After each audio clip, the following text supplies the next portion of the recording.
everybody, and welcome back to the Wild Beyond the Witchlight. I am your whimsical DM, Victoria, and we're going to play some D&D. Before we do that, we're going to do announcements, and then we're going to do a recap. So, Kristy, if you could be so kind as to roll that announcement clip.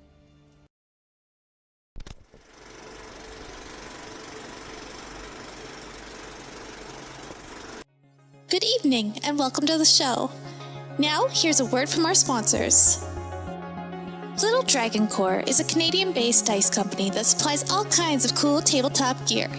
I mean, look at all these pretty dicey boys. Head on over to littledragoncorp.com and enter the coupon code BONUS for 15% off your order. That's BONUS.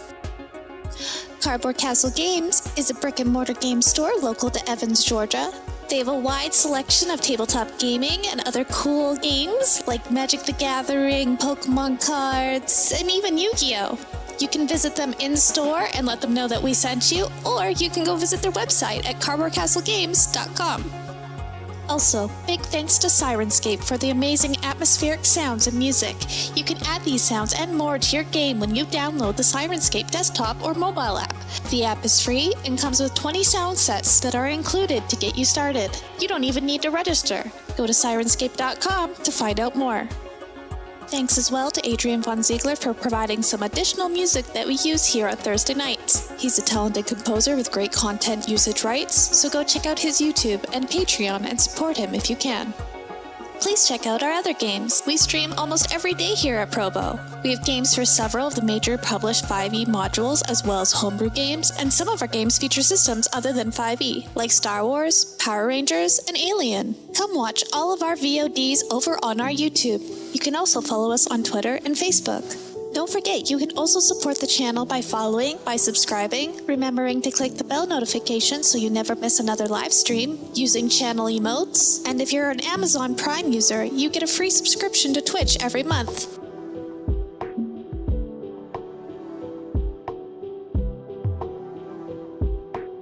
Thanks again to all of our sponsors for supporting Proficiency Bonus. And now, back to the show.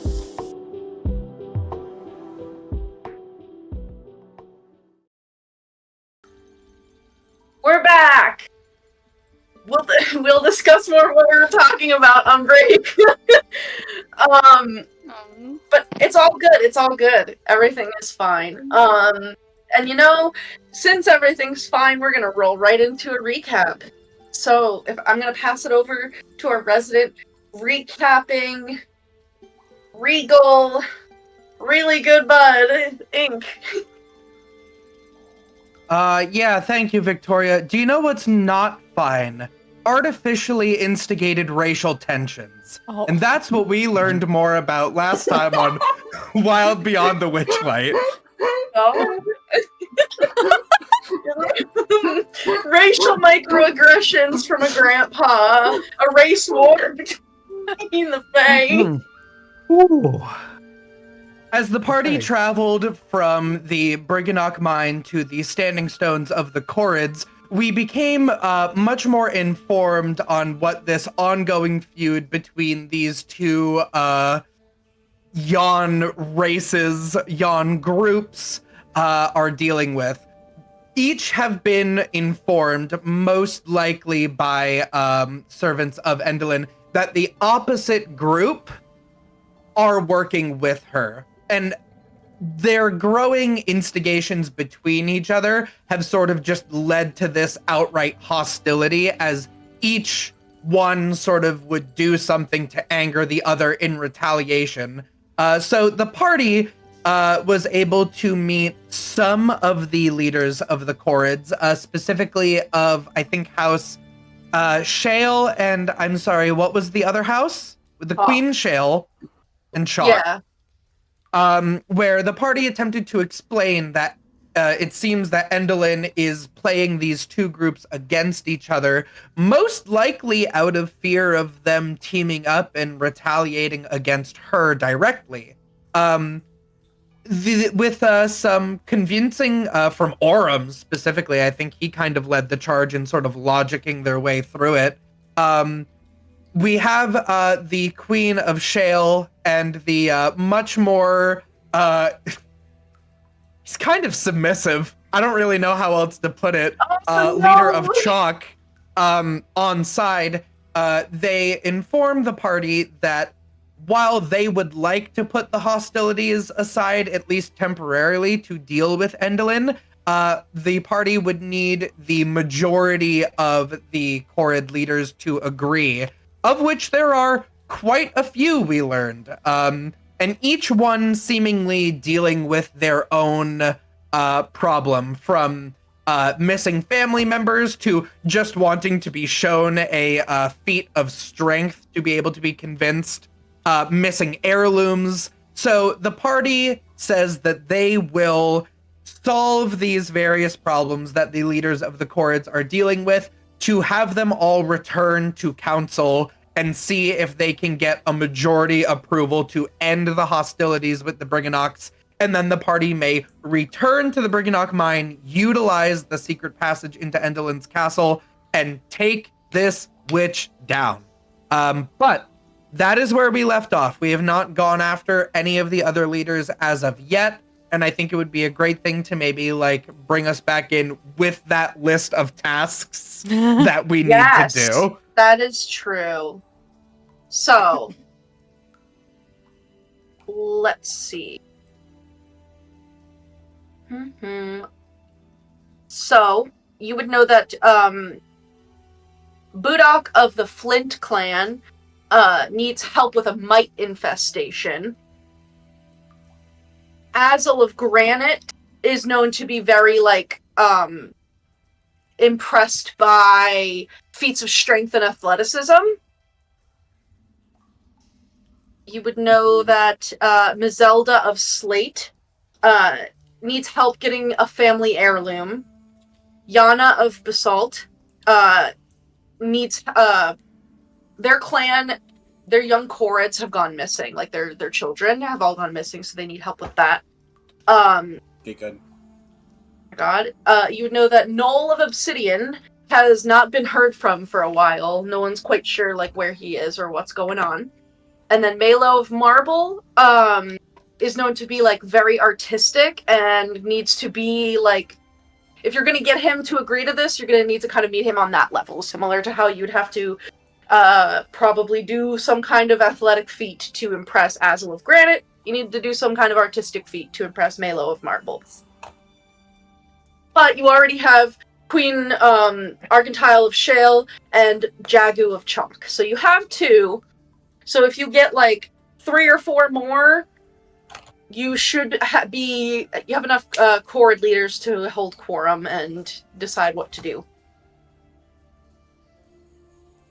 Additionally, you do also know the path, a secret path to Motherhorn, or you can just walk there. So we do have a lot of different people who, I don't know if they need help per se, but we could help them to help us. Yeah. Yeah. It sounds like I'm- they need help. I don't know if it gets less clear than they need help. Or I feel like when your kids are missing, you would need help finding them if you can't find them yourself. I mean, missing kids, yes, is definitely one of the more serious ones. But do we want to tackle the more serious things first, or the things that might be easier to accomplish first? I think we should do the artsy one, the fighting one, and the the mite infestation one. All right. Those all can be Good with that. pretty doable. I agree with the artsy one and the physical might one, because I feel like I'm pretty strong. But I think we should go and help the one with the missing kids. Where? Someone remind me where the kids have gone missing from. Do we think that out of character? Do we think they're at the hag's place? You have no information other than that, all of their like young have gone missing. Yeah, we'd have to find them and ask where they last saw them and stuff like that. You can ask like where the clans are located. Yeah, I think that's what Clover would want to do, just to like get an idea. Because missing children is a concern for her. Yeah, I think it's a more pressing concern than any of the others. Yeah, so if you ask the queen, like where the different clans are, she would basically respond. I gotta get into my Scottish accent. This is the one that I get out of really easily. Hold on, let me say something. Okay. She would tell you, right, well, so the clans do move around a little bit, but usually you can find them by looking for their stone. Since each clan is associated with a different type of stone, they usually only camp in places where that stone can be found, and each one can really only be found in a few places throughout the area, so if you know where to look for that, there's really it's easy to narrow down. You know, they do move, but I can mark your map with a few locations where I think they might be. That would be helpful. Would be very helpful.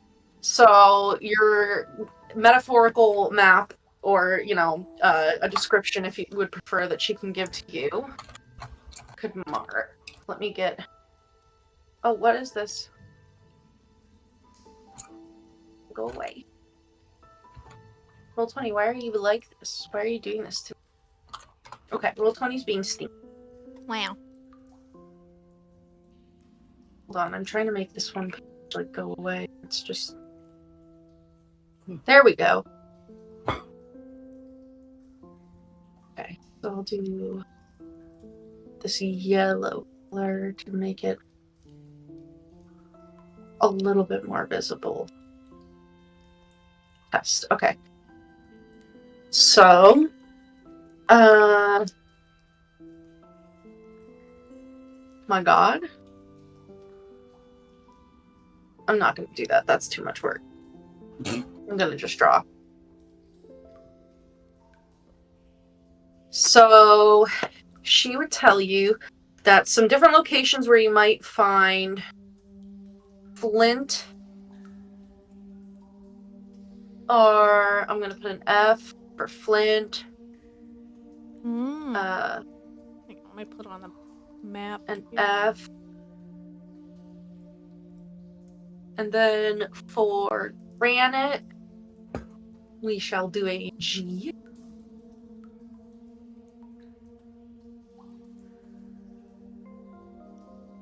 G. For slate, we're gonna do an S. 7, 8. Slate. Oh boy, we're gonna be going all around, huh? Where's the missing children's clan? Like, what's the clan for the missing children? Which one is The that? clan with the missing children is basalt. Basalt. So granite, flint, slate. Slate's just right there. That one's easy. Basalt Oh, okay. is going to be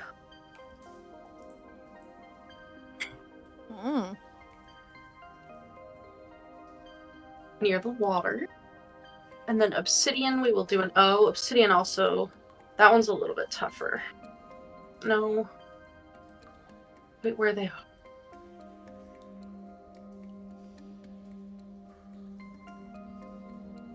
And then M for marble. All right, so a lot of them are kind of circled around this Yeah. like big pool here, Yeah. minus them down here. Yeah, so there's a flint that's down there, and then if you scroll back, like all the way up to the top, marble and granite are potentially up there. Okay. All right, So, so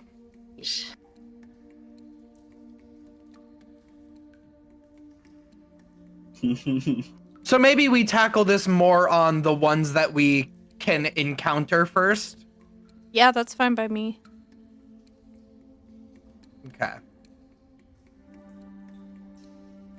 Well, Really quick. Who was the fighty one? Or the The strength fighty- one? the strength one is granite. Okay. that's one of the ones that's like pretty Like, it won't be the first one that we encounter. Who's most Archie? likely. Marble. Oh, that's way up That there. one's all the way up there. Okay, who's... I have the missing children. Missing What's Obsidian? kids. Obsidian is missing in action. No one knows where he is. Slate? Slate is looking for her family heirloom. Okay. And I'm then writing it all down. And Flint.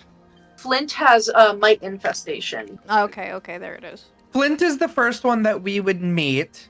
We're pretty fresh off a long rest. Yeah. So if it's just as simple as clearing out some monsters on the way, Yeah. We have to get up there anyway. We have to pass them. yeah. I wrote out in parentheses in the lore dumps, like I wrote in parentheses next to each name, like what their thing is. Perfect. Thank you. Ignore the first two. Oh. Mommy. Those two that you already have them with you. So you have Shale and Chalk waiting for you at Lockbury Henge. Okay. And then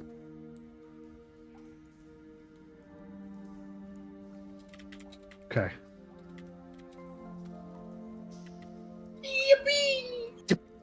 Depending on how dangerous these mites are, it might also be a good little first adventure for Clapperclaw. Oh. Oh, that's really cute. Depending. Yeah, depending how rough it They gets. might be like giant mites that are very deadly.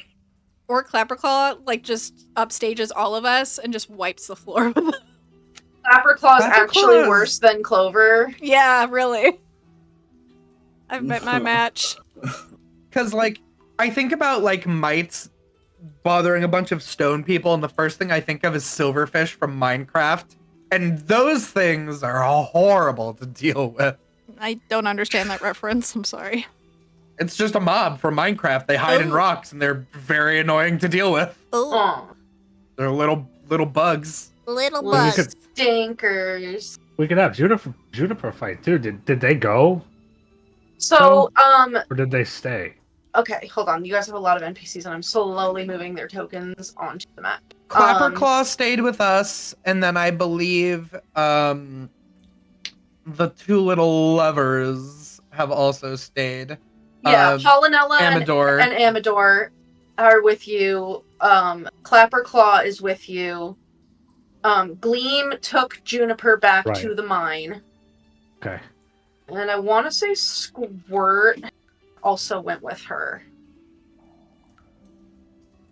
Where are you, buddy? There you are, you little guy. Squirt's tiny enough that if you really wanted to just stay in my bag, then I'm okay with that. But Okay, if you wanted yeah. to go back, I mean, he'll come. He can go. because he's the guy. He was the guide. So He's just a guy. Yeah, you do. I mean, Amador has already told you he is like familiar with the area, so he can like help you Right. navigate. Right. And then like, I mean, yeah, Squirt and Clapperclaw, they don't necessarily know this area super well. Squirt knows it like a little bit, but they still know how to like get around other places. So, plus Clapperclaw wants to be an adventurer with you guys. Yeah.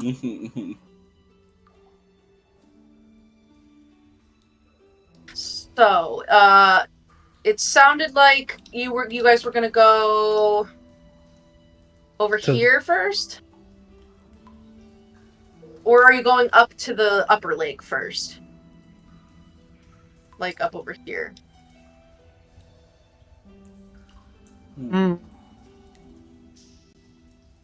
I feel like we take our bets and go for that closer location that's closer to everything else. This one? Yeah. yeah, okay. So we would like come down. We would go through this little archway and then go here.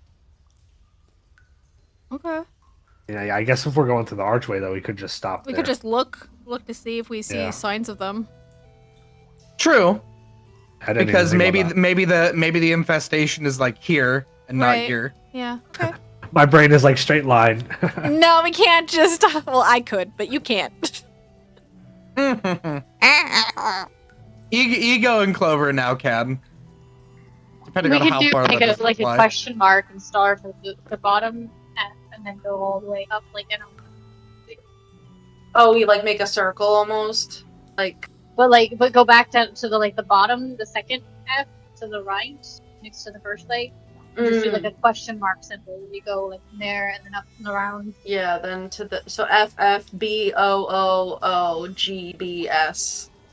Yeah, F F S B G O O O B, and then like go back up to the because we got to go to Motherhorn, so we can always just like we have to head back up that direction. And Well, we have a secret entrance into Motherhorn that we probably want to utilize Right, because we want to loop back to go to the henge for the right for the vote. council vote. Yeah. So basically, like I have the little scrolly thingy. Like go up this way, and then go around these, and then go up through Motherhorn up here to G. Like stop in Motherhorn. Down like around it, or go in the front door if you want to stop it and see what's going on. Right. Okay. Just Yeah. like from a like perspective of like making the most least amount of walking and going back and forth and stuff. Because if we start at the middle F here and then go this way, go back down here. So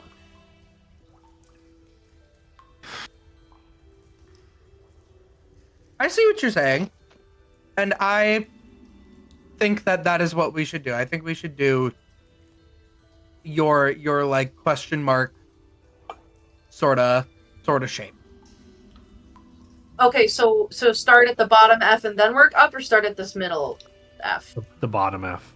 Okay. The bottom. All right. I think we should base it off of how many people we get, because we don't really need to go to that top 3. If We just need the majority of the We vote. just need the majority of the So vote.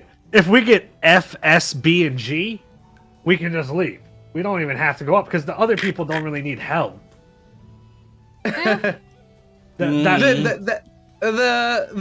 more serious issues Are Right. definitely around the. let's find Yeah. like the missing kids. Right, Yeah. Let's do that. right. The missing kids would be B, Yeah. Sorry, my B looks bad. and G. Like, if this G is good, and this is where G is, then we have the feat of strength. Otherwise, we have to go up here all for the the way feat up, of strength. yeah. It's like, we really don't need. He doesn't need help. Yeah.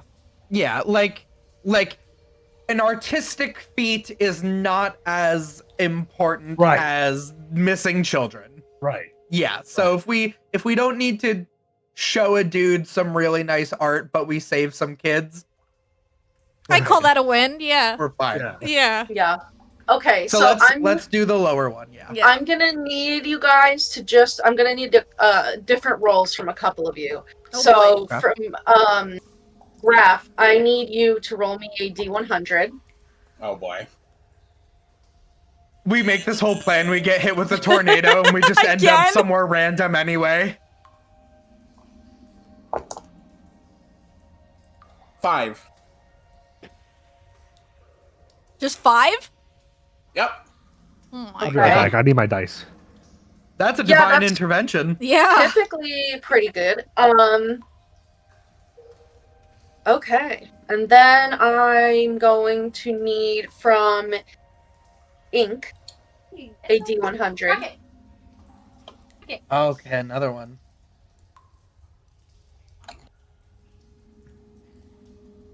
39. Okay. Let's see. From Iris, could you please roll me a D100?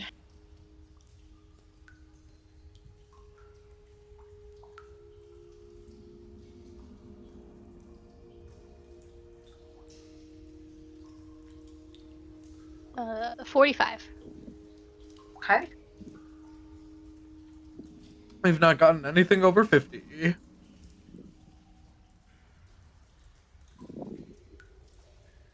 And then from Jamie. Hi. Oh no, from Kristy. Okay. A D100. Well, you're both rolling D100s, but I need Kristy's first. Okay. Should I risk it with D&D Beyond? Should I see what happens? Yeah, why not? We don't know if we need a high number or a low number, or if it doesn't matter. I guess we'll find out. 24! Okay. We all die. Jamie. 72. There it is. Something high. I ruined it. Or you made it better. Okay. So we've got 1, 2, 3, 4, 5, 6, 7, 8. Perfect.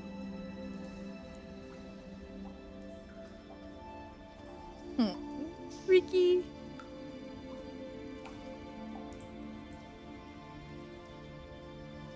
Okay.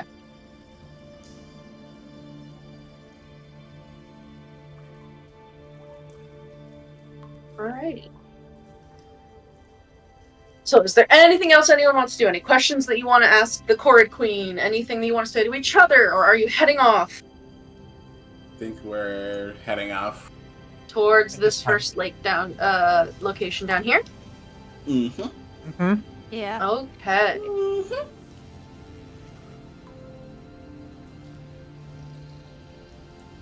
Oh.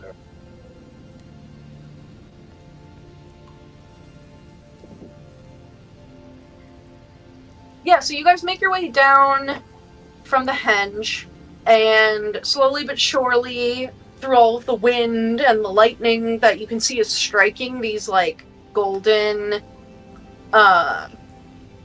metallic, like, almost like lightning rods or statues there. You guys make your way back down to the bottom, and there's a small lake there, which you're able to curve around, and just kind of, like, with the thought in your mind of being at the Flint clan and dealing with their problems, which is what you're intending to do, because you guys have that intention, that is actually enough to get you there, and you do find at this first location that you were pointed to, a clan. So as you crest this rocky hill that's like kind of over here,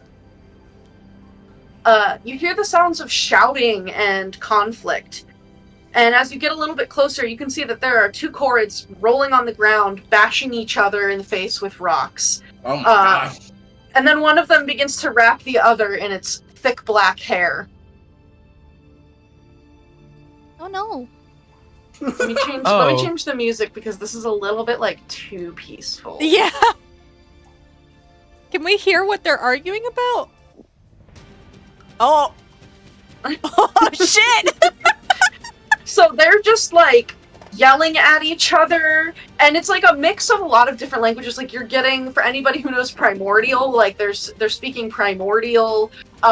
There's like a little bit of Common and Sylvan thrown in there, and they're just like screaming expletives at each other, and words that you would assume would be expletives given the use context here, but you don't actually know because you may not speak those languages. Dot is gonna run down there to try to break them up. You're gonna break them up? Yeah, because He's preserving the You're just light. making Oh, what? Jeff is making popcorn. You're making popcorn. Yeah, Perfect like, use alright. for druidcraft, just to grow a cob of corn and then eat the corns. pop it. Yeah. Okay. He's like, fight. I'm gonna watch this. Uh-uh. 1 second. we can't figure out what's wrong if they're just rolling around yelling slurs at each other. I'll, You can't I'll say go. that. I'll go down and try and like vocally get their attention to like persuade them to stop because I have no physical strength to remove them from each other. Okay, so you're yelling at them to stop. So for Dawn, like, are you grabbing one of them? Are you pulling them apart? Like, what are you? Give me the word story of how you're stepping into this conflict. Dawn is gonna try to pull them apart from each other, because he feels like if he grabs one of them, the other one is just going to just start wailing on them, and it won't be very helpful. So he's gonna try to pull them apart from each other. Okay, so what you can do is roll an athletics check for me. Okay. And then for Clover, if there's anything in particular that you'd like to say, you may do so. And if there's Sure. a check warranted from that, I will tell you what it is. I will say it both in Common and Sylvan, so that's the only language I hear them saying. I'd be like, everybody take a deep breath! Use your words! No violence! Take a deep breath! Don't hurt! Don't hurt! Calm down! We can work this out together! Alright, you can roll a persuasion check. That's a 25 from me. Okay. And then we'll see what the persuasion is. 17. Rolled shit. Nice.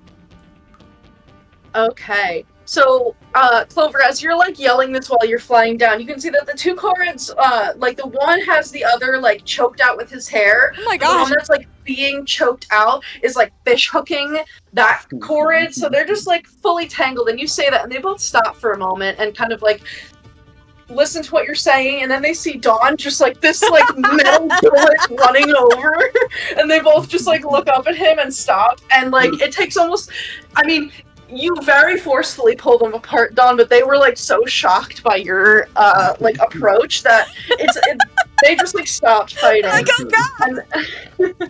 And they're both just, like, looking at each other, looking up at Dawn, looking at Clover. No, what the heck's going on here? Why are you fighting? What do you mean, why are we fighting? Why are you here? Well, we're here to help, but why are you fighting? What happened? Well, I'm exhausted and he's pissing me off. Oh. I'm not pissing you off, you're pissing me off! Oh. I feel like I haven't slept in an age! And then they start going like, yeah, as they're like being, like Dawn is probably holding them by the hair because that's where you can get like the best grip on them. And they just start and like kicking out their little hooves at each other. You have to like pull them apart again. Yeah, hey. Alright. They need a nap. So, you're here for what exactly again? Oh, well, we're here. Why don't you introduce yourselves and we'll do the same? Alright. So, like, the left one, because they're both like these, Briganocks with, like, these very, like, flaky, like, layers of skin, like, very much, like, with, like, this kind of shine in it. Like, Flint, it's kind of got that, like, shimmer and those, like, chalky, like, rough layers.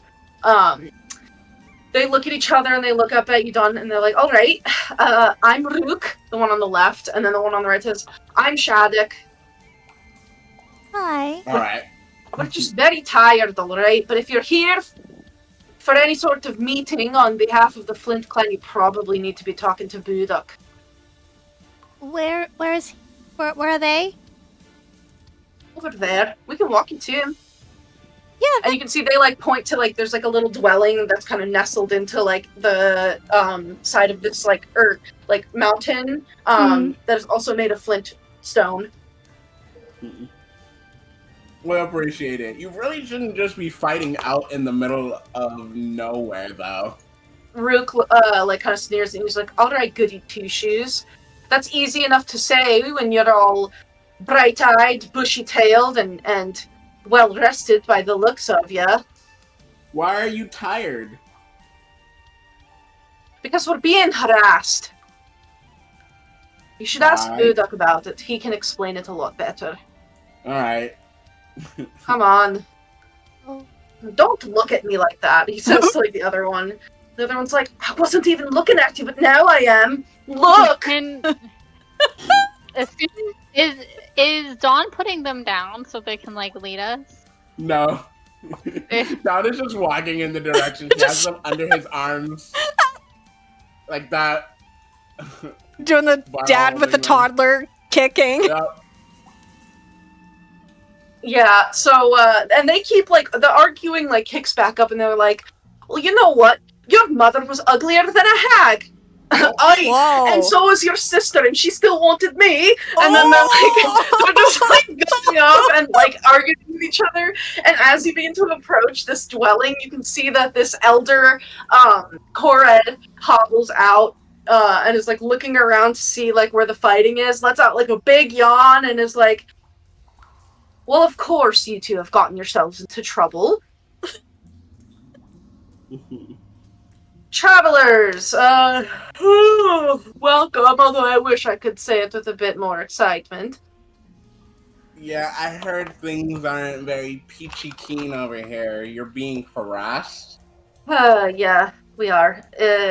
You see, the state of things here, let's just say the Flint clan is not at their best right now. I'm pretty sure that those damn Briganoks are trying to torment us for being such an industrious and hard-working clan. It makes it impossible to sleep. It's just constant pinging and panging. Right. But we can't see them. And it's right as we're trying to go to sleep. Well, we sent somebody to ask them to stop that. If you don't know already, we're not exactly on speaking terms with the Briganoks. They are known to be working with the bitter end. Right. We know. They're not, though. They're not, though. Pardon if this is a bit rude, but why should I trust anything coming out of your mouths when you yourselves could very well be working for her? Well, we were How sent about- by Queen Yeah. Argantile. Argentile, yeah. Show them the piece of shale, Aurum. Oh, yeah, yeah. Yeah. He holds his hand out for it. There you go. Can I have that back, though? I'm like looking at Don holding them. Right. Alright. I suppose it is... Thanks. If you bear this crest of her house, then I suppose it is true that she has sent you, but I am not the one in charge of the Koreds, and I will not be bothered to negotiate with those damn Briganoks. Oh, you don't have to do that. We'll figure that out. We're here because we heard you had a problem with mites. And Mites. Mites, right? That's them, right? That's what you were told, yeah. That's what the queen told us, that you were having problems with a mite infestation. Mites.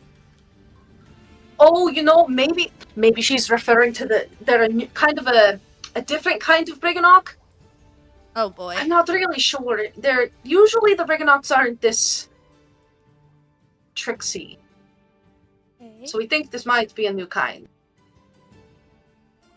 If don't you can catch or kill or drive them off, then I can do whatever it is that you need. But speaking of which, what is it that you ask of the Flint clan?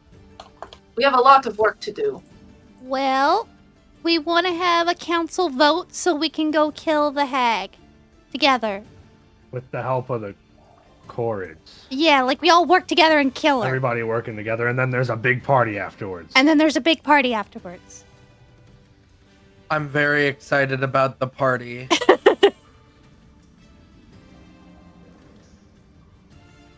But we need to have a council vote. That's what the queen said. Mm-hmm. So So we the need queen- a majority. The queen called for this. Yes. Yes. Then I suppose I must accept your help. Good. Now, why do you think specifically that this is a new type of Briganok and not just a different creature altogether? They are particularly tricksy. Usually, if a Briganok is causing issues, you can find them swimming through the stone. But these ones we hear instead of all hours of the day, right when someone is about to go to sleep or perhaps try to finish an important task, that is when the noise starts. And it is only when we are trying to do these important things. They are not that smart. But have you seen, like, so I just want to know, are you thinking that it is a type of Briganock because it's doing what Briganocks do, which is make noise that annoys you? Or have you seen it and it looks like a Briganock, but it's acting differently? Well, that's the thing. We haven't been able to see them, and normally swimming through the stone you would, but who else would be bothering us when we are trying to finish our work? And you know, we are the clan that has the best workers. So, it must be them if they are trying to disrupt us with the pinging and the clanking. But they are different. Okay. All right. Let's see. How are we supposed to deal with whatever it is if it's swimming through stone?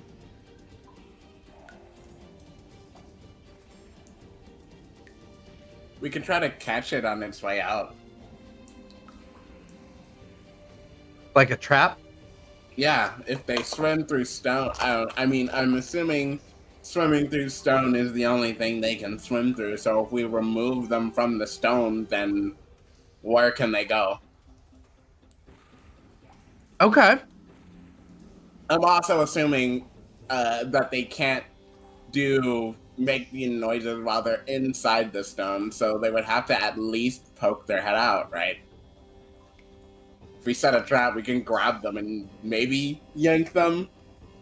Where do you And usually? figure out what they are. Yeah, where do you usually hear the sound? It is a bit down on the other side of the mountain. I can take you to the ravine where we think it is coming from, but Briganocks... a Briganock is not a Corrid. Briganocks cannot swim through stone. They must tunnel it like boring mortals, but Then we have not found their tunnels, so we do not know if these ones swim through the stone as we do. Okay. All right. Let's go where you're hearing the sounds. We'll take a look around and maybe we'll have you guys like lay down as if you're gonna rest. I think they actually need to try to sleep. They're all pretty cranky. Well, I'll do anything to try to get some peace and quiet for the Flint clan. Do you need cages? We have been crafting them trying to capture these pests. Well, that'd be awesome. Yeah, I'd love cages. So do we. We love making cages. Yeah. Did you ever get to get your bear trap back? No. Or did you? Oh, you've been without a trap for a while. Yeah. Okay. Yeah, cage is good. We'll take some cages. I will take you to the cages and then to the ravine where we hear the sound. Okay. So he'll lead you to like a crafting workshop and supply the group of you with a dozen metal cages. And there's a couple that are like tiny, like definitely Briganock size. There's a couple that are like larger, like you could basically catch like a small or tiny creature in these, you think. And then from there he will walk you through the village and go over to the other side of it and kind of like points down the mountainside a little bit, and about like 1,000 feet from the edge of the camp here you can see that there is this like ravine, like a crack that has opened up in the stone.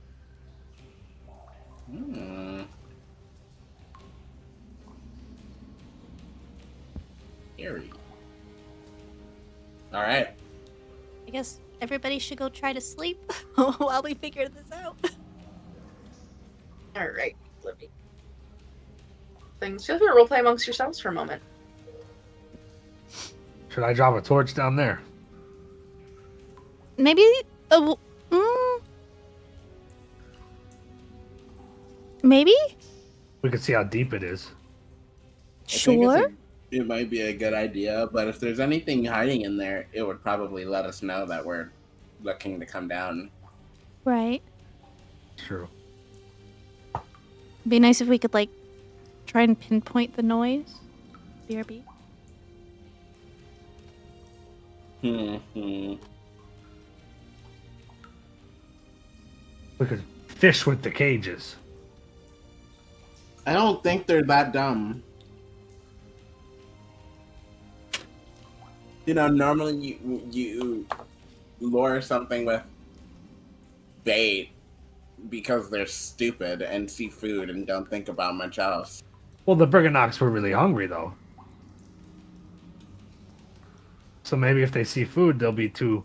If it's Briganocks, they'll be too hungry to think about it. Maybe. Oh, I got coffee. Oh, a nice treat from the sky. And I feel like just because it seems like something that would work on you doesn't mean it would work on every hungry creature. I would notice that there's a cage.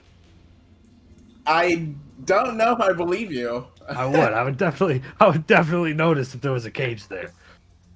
I'd still want the food, but I know there was a cage. Okay, I'm about to drop something in Maps Handouts Picks, but I'm putting a spoiler cover over it. Please do not click it. I'm trusting all of you.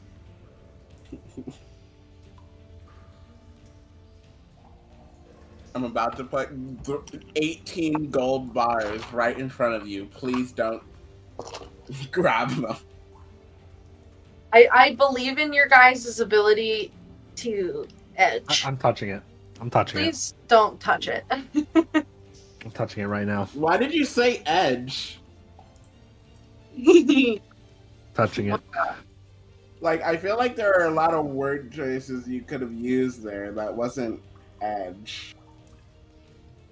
Because you have to wait. I don't wanna. You do. Can you guys see anything on this map, or is it just black? Just black. Black. I see our names. Yeah, I see our names, there's so I like see that we're in the top left corner. But it's this dark. Yeah.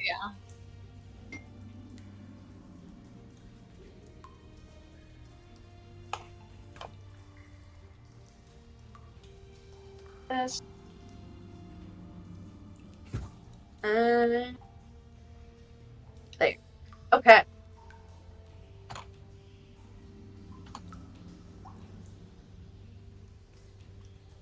Oh, I'm gonna reply to you in the chat. Okay.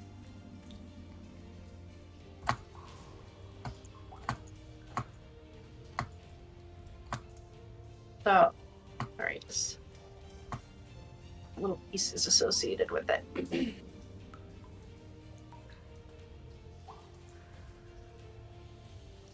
And this, and GM layer. Hee hee hee.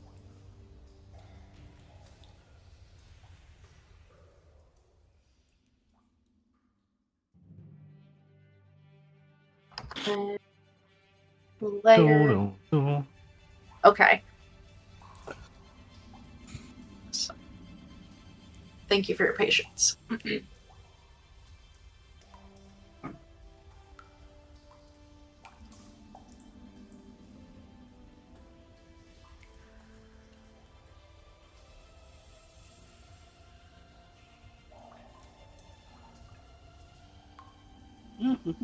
Alrighty. So the group of you can make your way down the hillside, and then to the top of this ravine. Budak would tell you that it seems like the noises are coming from down in the ravine. It's a little bit hard to see the bottom. You think that it's probably like a 60 to 100 foot drop down there. Zam. At least from like this point where you are, from what you can see.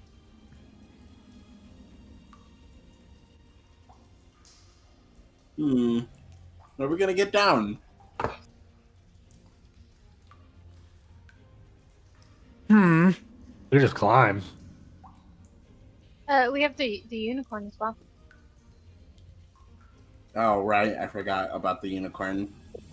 True. If we're patient enough, we can all go down with the rocking horse. It's creepy though. You're great at climbing, so you don't have to.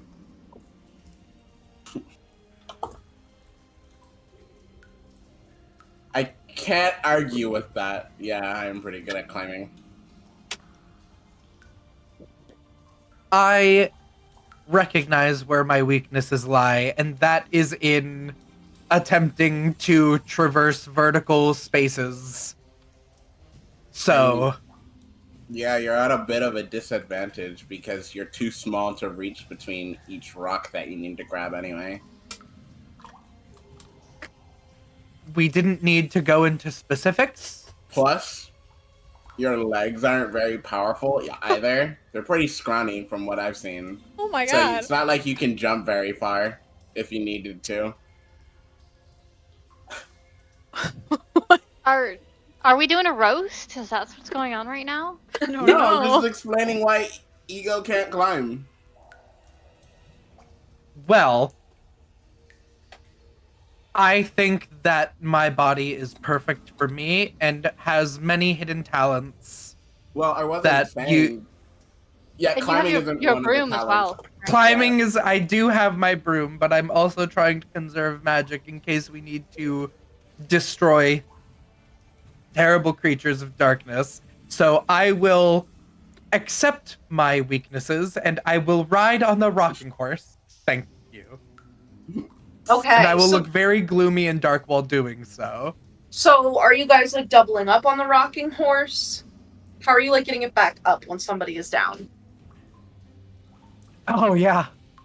For Um, Kristy, for your sake, since you missed it, Budok led you to this ravine and said the noise seems to be coming from like down in the ravine. It's like 60 to 100 feet below. So Oh wow. from where you guys were brought, like you don't see like you basically just see the drop. You don't know if there's like another spot, but right now everybody's debating how to get down.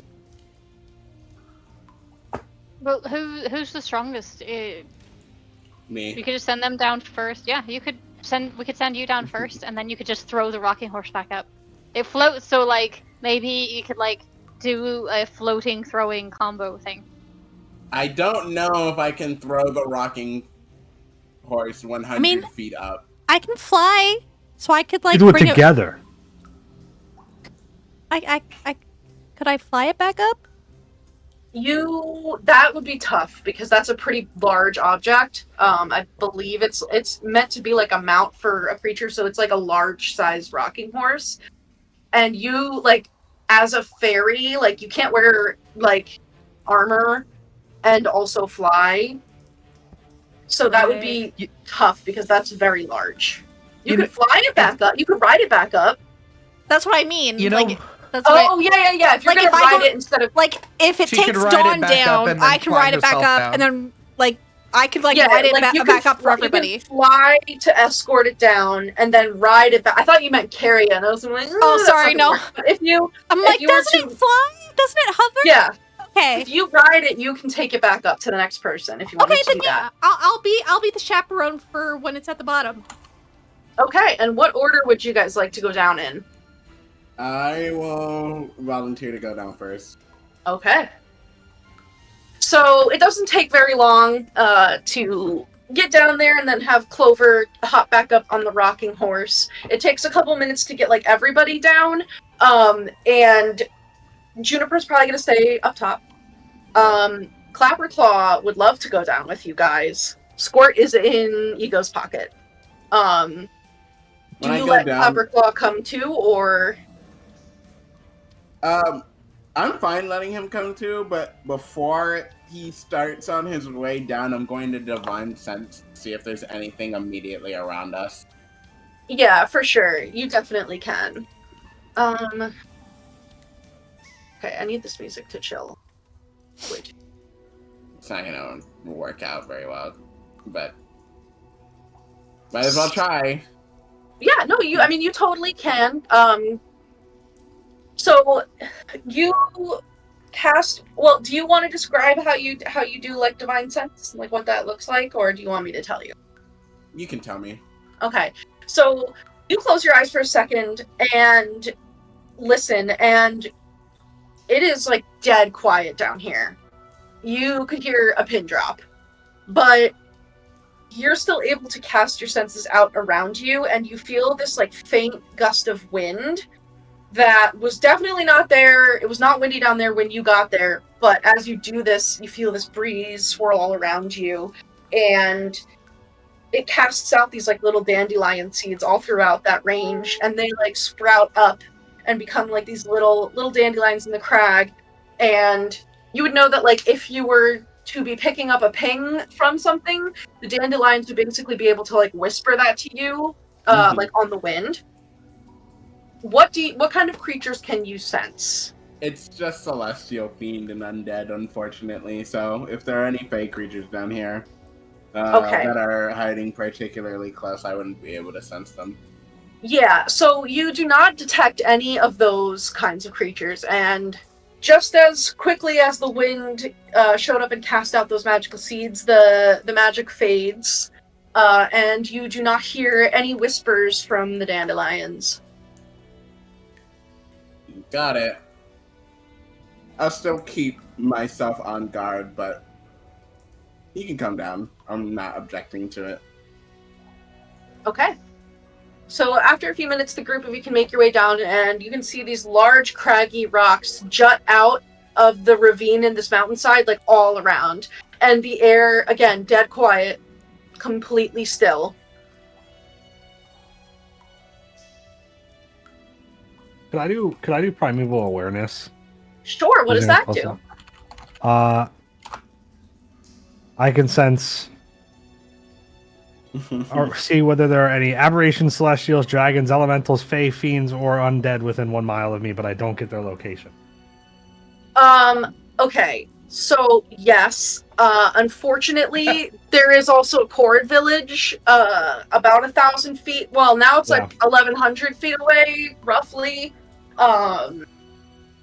But yeah, there's a lot of fey creatures in the area. I'm specifically trying to see if there are like aberrations or elementals. You only get fey creatures. Okay. Guys, there's some fey around here. Oh Yeah. god, how close? Burger 1 King mile. with my Burger Queen. I've seen a lot of fey. Can I get There's a lot of fey.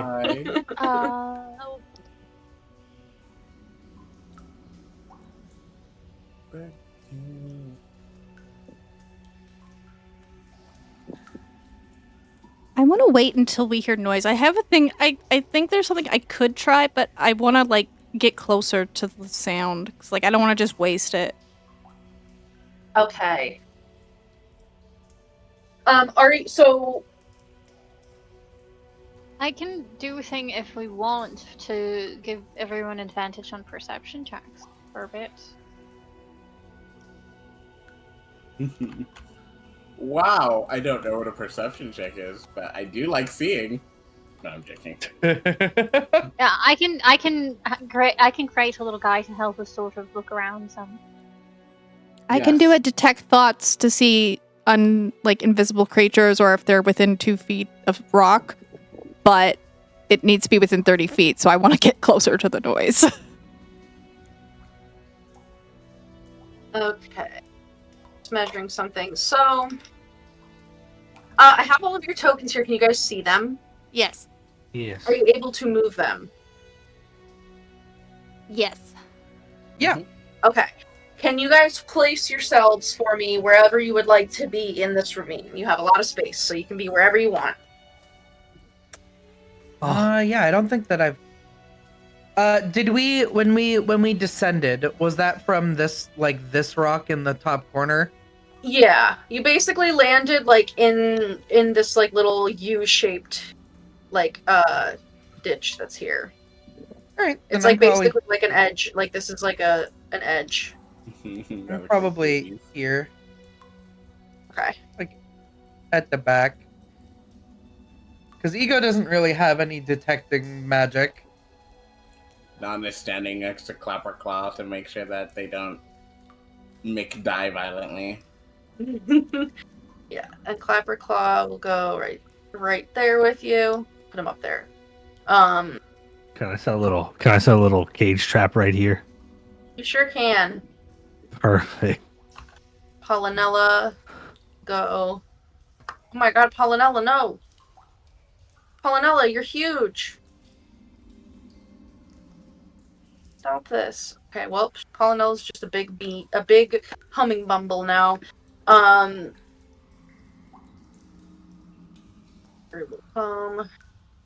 here. Burger King. That's Burger Queen. Okay. So, sorry, could you repeat what was Clover trying to do? I'm not doing it yet because I can only hold it for a minute. But detect thoughts to try and see invisible creatures. The description of detect thoughts, is it a humanoid target or a creature target? Like, how does that... It has to have the ability to think. Like, Okay. an intelligence of 3 or higher, or 4 or higher. Okay. I don't yeah. know off the top of my head. It's a creature that... Yeah, I have it pulled up. It can penetrate barriers, but 2 feet of rock, 2 inches of any other metal, blah, blah, blah. And you can't detect a creature with an intelligence of 3 or lower, or Yeah, so it one has to that be does 4. not speak language. Yeah. So... what does it look like when you cast detect thoughts? Ooh.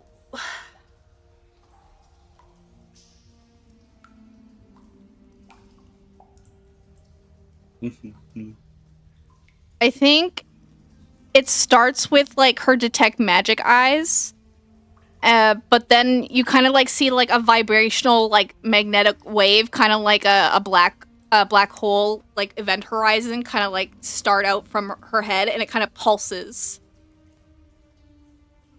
My God. Damn! Yeah. I love to see it. Very galaxy vibes. 30. Okay.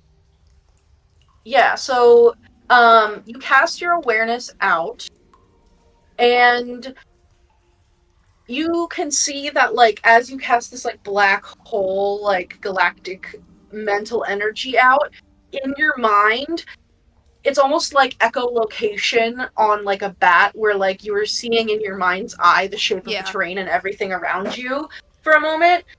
And then you see 2 little pings of starlight that are flickering. That would indicate to you that there is a thinking creature around. You get 1 ping over here, and you get 1 ping over here. What they thinking about? That's true. I could find out what they're thinking about. Once you detect the presence of a creature in this way, you can read its thoughts for the rest of the duration as described above. Even if you can't see it, but it still must be within range. Okay. Yeah, well, so I guess you would... so would you pick up the location, or just that there are thinking creatures? I feel like the way I described it, I think that's, like, cool, and I want to keep... so you would get, like, the rough locations of them. Yeah, I don't around think I'd those, have like, an exact location, but I feel like I should be able to, like, echolocation, like, gravitational waves. You also get all of your friends, and all of your companions are in there, but you do pick up 2 little pieces of thought. Are you know, combing the surface? Yeah, I'm combing the surface of this one first. Okay. Yeah, you comb the surface, and you just kind of, like, hear this, like, mean, like, rhythmic chanting of, "Make their blood boil! Make their blood boil! Hurt, hurt, hurt! Stab, stab, stab!" Oh God! Is the other one That sounds red cappy to me. That sounds super red cappy. Yeah.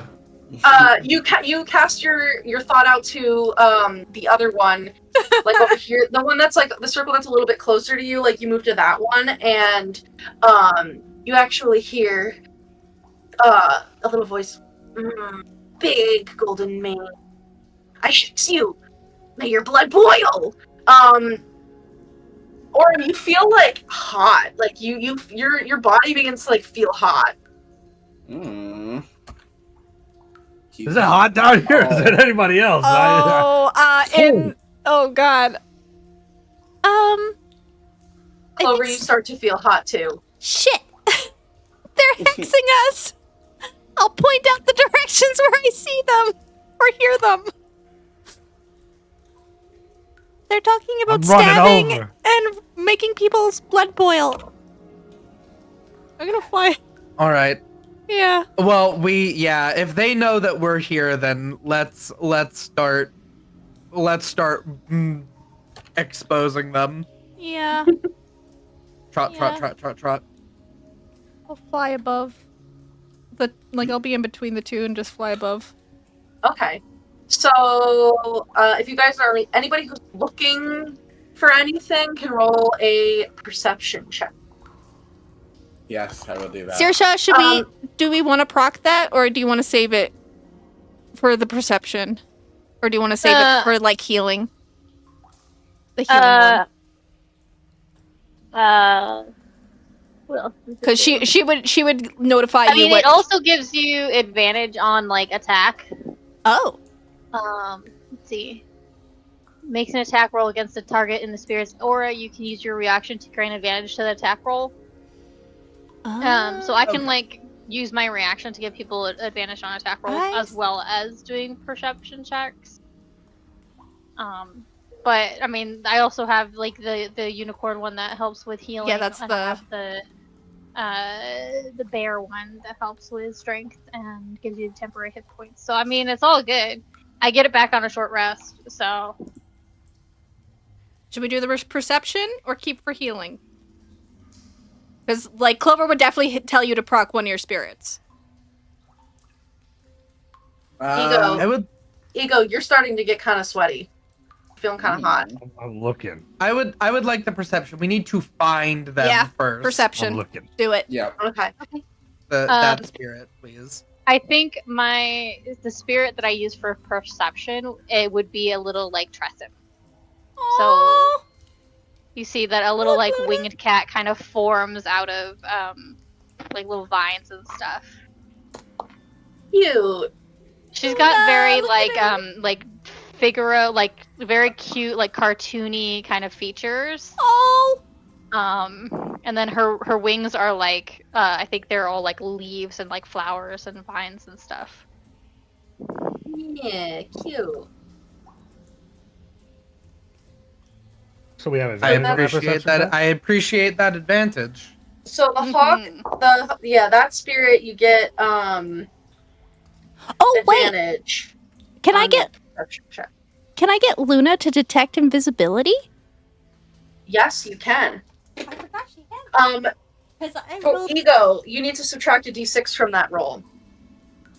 Okay. Do I need to as well? Yes. Do I need? I need to as well. Mm-hmm. We're hexed. Or we're. Okay, so -2 for me, so it goes to 16. I have Okay. 14 minus. So it was a 17 minus 3 for 14. 15 minus 1, so 14.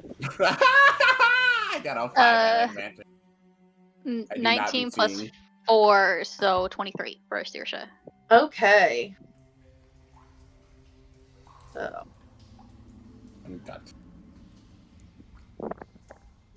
What was Saoirse's total? 23. 23? Okay. Damn. Oh wait, I'm sorry. Perception is higher than that. 20, Fucking druids. Sorry. I'm sorry. 26. 23. Yeah. Okay. I just looked at her wisdom. I didn't realize she actually has proficiency in it, so I didn't add her proficiency bonus. So it's 26. Sorry, Okay. it wasn't 23. It was actually 45. My bad. Sorry, it was actually 500. So, for Ego, for Clover, and for Aurum, you're looking around and this is getting so irritating. And you know what the problem is? The problem is that Clover's flying up there with her big sparkly wings. It makes it hard to see. And Aurum, his mane is just shining in the starlight, and it's really distracting. And Ego, with that big freaking hat, how are you supposed to see like that? And you guys feel it, if you just smack the fuck out of one of your companions, You guys know if you slap the shit out of somebody, like Saoirse, why is she so tall? How are you supposed to see all of the stalactites when she's blocking all of them from being so tall?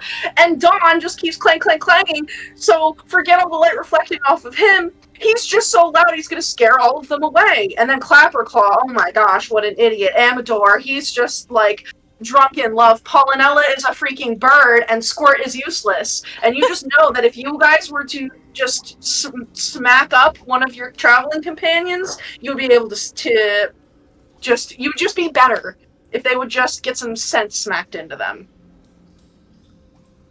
Would anyone like to smack? Do Who's I have closest Let to me look and see who's adjacent to, yeah. I'm not feeling that though. No, no, right? Dawn and Saoirse, you Because guys Saoirse has fine. no Ego's impulse control, right so if next she to felt me. like Okay, that, she would okay. absolutely You slap someone. I would like, if Aurum's in front of me and I'm also mad at Squirt, can I take Squirt out of my bag and throw him at the back of Aurum's head? Sure, Just hit we'll a guy make with it. another guy. Yeah, we'll make it an improvised weapon attack, an improvised melee. Do you want me to use my dex, which is very good, or my strength, which is very bad? You know, it's a thrown weapon, so I feel like it's dex. You know, because Yeah, it's okay. like it's more about hitting him as opposed to like hitting him hard. Like you just need to be like, Can I see this? yeah, Like you, that. That you're Ego is very like pulling perceptive. Squirt out and looks like they're ready to like. Oh my god. Yeah, Aurum, you're okay. so big, I'm trying to see! And you're... I'm gonna give I just them don't like advantage you. with my reaction. Saoirse is. Listen, Saoirse was ready to throw popcorn at the like little guys to get them to fight each other again because she is here for a good time at the moment. She's so here for she's the tea. like, this Oh my gosh. is gonna be spicy and funny, and I want it. Oh my gosh. Aurum, every time that I'm We're trying not to gonna look get somewhere, hurt. your big, resplendent, muscular body gets in the way. you're glistening you- muscles. And I just can't ever focus when you Alright. are always talking. All right, this. So hold on, Saoirse gives Ego advantage. Yeah. Yeah. Okay, But I'm yeah. not proficient in this, right? So it's just straight dex, but at advantage. Yeah. Yeah, so you're not proficient with it, so it's just Yeah. the d20 plus dex, right? Yeah. And then, this is gonna do 1d4 bludgeoning damage if it hits. All right. At advantage, that's gonna be a 15. 11 plus 4. What's your armor class? 13. Okay, roll a d4. Bop, bop, bop, bop, bop. Ah, fuck him up. That's a 3 on the d4. Am I adding dex to damage as well, or is it just a D4? No, just a d4. Yeah, so Ego chucks Squirt the oil can at you, who's like, whoa, this is crazy, as he's flying through the air, then collides with your head, and, like, you start bleeding. Like, the back of your head is, like, dripping blood. And now how are you supposed to freaking see whatever this problem creature is because you have blood in your hair? So I rolled to see if I would be more mad at the oil can or Ego. It's definitely Ego. So I spin around to Ego, and I'm like, you always are so distracting with your big hat, And your magic. big hat, and your normally large in the words. back. Your large words. Bah! My large words make it hard to see. I need to see what fucking what Clover is Clover's doing. about to pull out her gun. The alternate universe pulls out a Glock and just puts it in both their asses. She's like, So anyway, I Eldritch started Blast. blasting. Eldritch Blast can miss, but my Glock don't. I don't have Eldritch it's- Blast. You're very lucky. Exactly. It's the way that actually everyone in this party kind of is super down to fight each other. At any point. Chris Yeah, used hit to me. ask if Luna sees them. I rolled a 19 to hit. Yeah, that hits me. I could shield it, but Are you wasting a spell to Wait. shield it? no, because I don't think I'm expecting it yet. Fair. That's fair. Yeah. That's fair. Besides, come on, do damage to me. It's I mean, if I'm so- actually trying to fuck Ego up, I'm also going to favorite foe. I don't. Oh, I don't think you're trying no. to fuck them You're up. not Like trying it's to just fuck them you up. feel like you just need to I slap just them need real hit. hard. Okay. You're making Yeah. your so basically One for hit. the description, like you guys look at your friends and you can just feel your blood boil. Like this person just pisses you off. Yeah, Everything okay. that they're doing is the reason why things aren't working. I'm not trying to kill Ego. I'm just trying to hurt Ego. Knock some sense into We're that. just Yeah. mad. Yeah. We're just okay. mad. We're not You're not- like You're not trying Filled to with be evil, murderous you're intent. just trying to knock some sense into people. yeah. I mean, that's why I just threw something at you instead of stabbing you in the back with a rapier. Yeah, and so Clover, like, you see Squirt go flying through the air from where you're floating. Oh, As if rad. that wasn't distracting enough, and now Aurum is literally punching your like one of your first true best friends, For 7 whose damage. hat is way too big, Ow! and they're just I'm a they're widow just causing wizard. trouble. Like, And why are Saoirse they? is like on the ground laughing her ass off at this point. Yeah. So and Dawn, like, you see this too. Like, they're starting to like Three Stooges like throw shit at each Aurum. other and slap each other. How about this for a How about this for a fucking big word? You're a real nincompoop. That was another stupid big word. You're a stupid big word. That's really mean. Why are you being so mean? I'm trying to look. Aurum and Ego, you guys no longer have to remove a d6. You guys can, so you can have your regular perception checks before. So I think it was like a 17 Oh. and an 18. an 18. Yeah. And then God. Clover, are you doing anything? Can I You fight you're this? not being. Yeah, you're not. So you're not being forced. There's nothing that you have to save against. You're not. No one is being forced. It's just like Okay. you are very pissed off at your friends. Your Then blood is Clover boiling. gives like tears of frustration. Energy. She honestly, she is an angry crier. That is a fact. She's like, Um, I'm not crying she's because a I'm sad. I'm fist crying baller. She's because I'm like- trying not to fucking kill you. She's like, my mom told me when I get mad to put my thumbs like this and then close it and squeeze it really tight. I just want to punch you. She's like, I'm having really big feelings right now. Okay, so she does actually throw something, but she doesn't want to hit them. She wants to put her boomerang and get it in between them so they I break it forgot up. you have a boomerang. Yeah, you can do that easy enough. I'm not even. You're literally throwing it at the ground. No, yeah. So I'm not gonna make you. So yeah, between as the two of you are like getting up in each other's faces, this boomerang comes like swinging down and like slams the ground in between the two of you. Oh my Are we still god. mad? Are we still mad?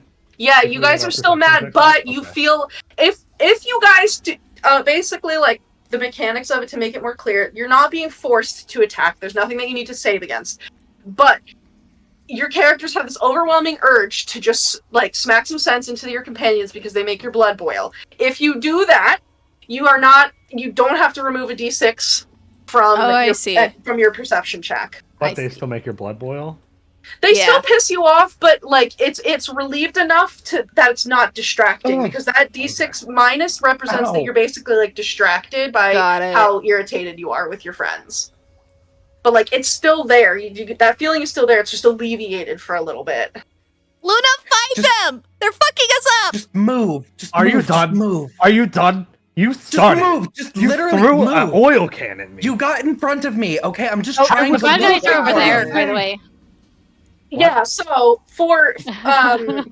So for everybody in the party, none of you guys are seeing anything. But Saoirse, first, like you see all of this like unfolding, and you're like, yeah, Yeah.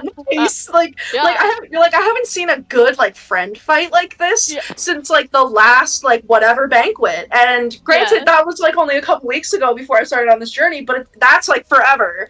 Yeah. So it's really Yeah, for entertaining. sure. And then you see a little something crawling along the rock wall over here. And now you can click the spoiler image in the map's handouts pics if you would like. Oh. So over here, Oh, it's just a little guy. He's so cute. He's friend shaped.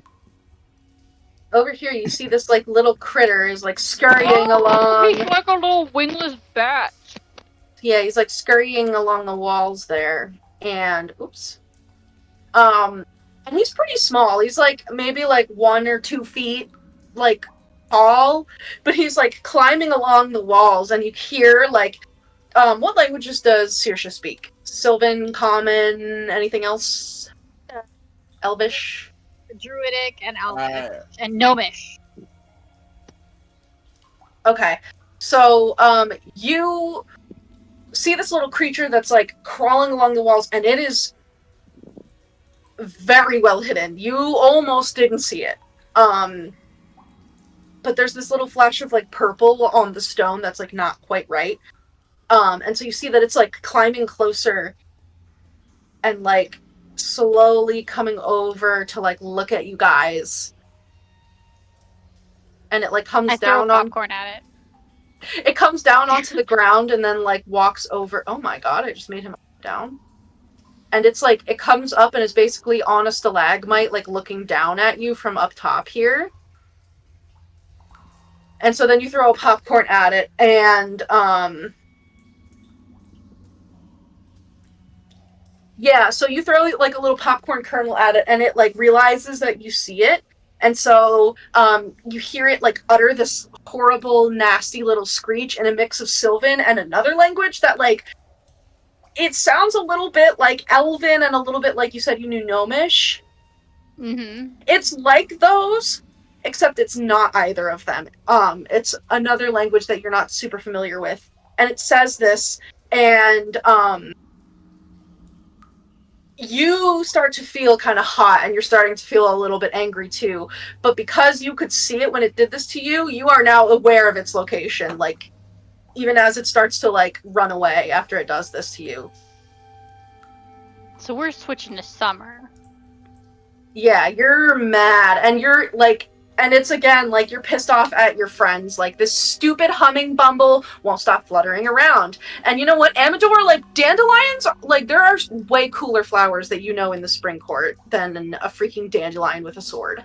You know, Clapperclaw won't shut up, and you're supposed to be, like, the princess, and he needs to shut up, and all of your friends are fighting, and it's just not helping.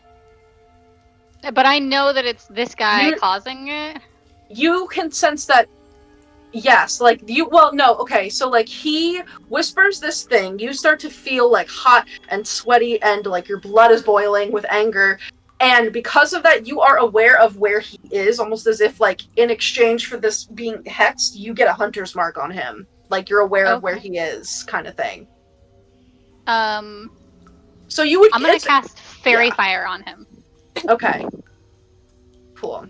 So that's a dex save, yes? Yeah. So he gets a 15. That is my DC. Okay. So, you go to cast this spell, and this creature, like, leaps from one stalagmite to another and goes, like, completely out of the range. She's quick, and now you're even more pissed off. Yeah. And, like, during this time, this is when, like, the fight with, like, things being thrown is starting to unravel. Dawn, you're seeing the group of 3 is fighting. Your 3 guide companions, well, Squirt is like kind of laying on the ground over here now because he has been yeeted. And he's like, hey, that wasn't very nice. And then Clapperclaw's looking around and he's like, is this what adventurers do? Are we supposed to fight each other? And like Amador's like, no, child. But now Saoirse is going from her like kind of spring form and is starting to get that like I think you've seen her. Yeah. I think you've seen her summer look before. That you know is like when she gets angry. Teals and greens and like a little bit of flickering gold. And she's like casting a spell like up over here. She basically flings fireflies at a stalactite. Is what happens.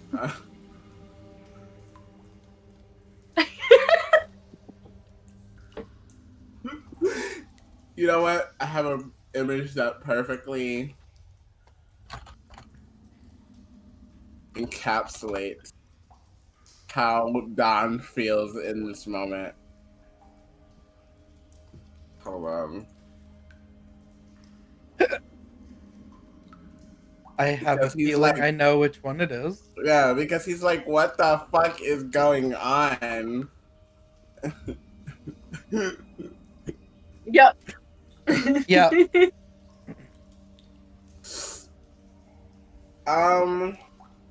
He doesn't even know what she's looking at, so he's like, I don't know what the fuck to do right now.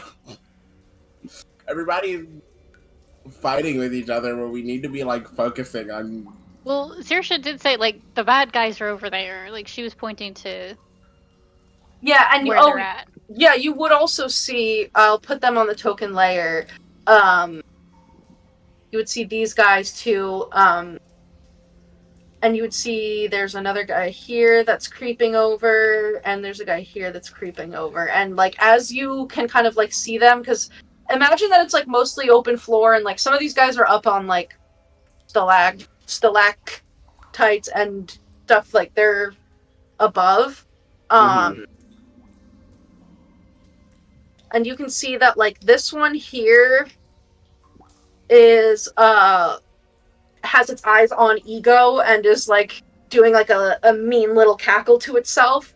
And similarly, this one over here is looking at Aurum, and this one is looking at Clover.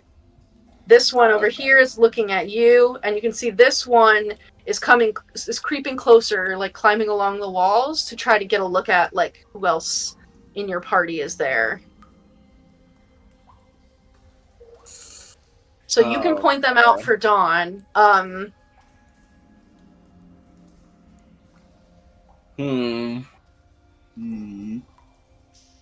What am I going to do?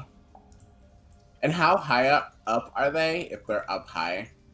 The highest one is probably about 30 feet up. None of them are like so high up that they're like beyond that. So there are some that are closer to the ground, some that are up to 30 feet high, and everything in between. Okay. I may have to use my channel divinity again. But these guys seem to be pretty quick, so I don't know how well it will work.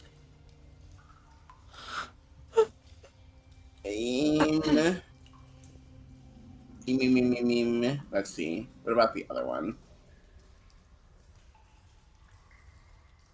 Maybe if I go, I gotta check distances stuff. I go here. 30, 30, 25. Okay. I'm gonna try to turn the faceless here, because I should be in range of about within range of all of them. Yeah. If I stand here, and he's like, holds up his sword again, and he's like, this is actually just so fucked. And do the gleam and try to flash them off all away. You're gonna flash them? Yep.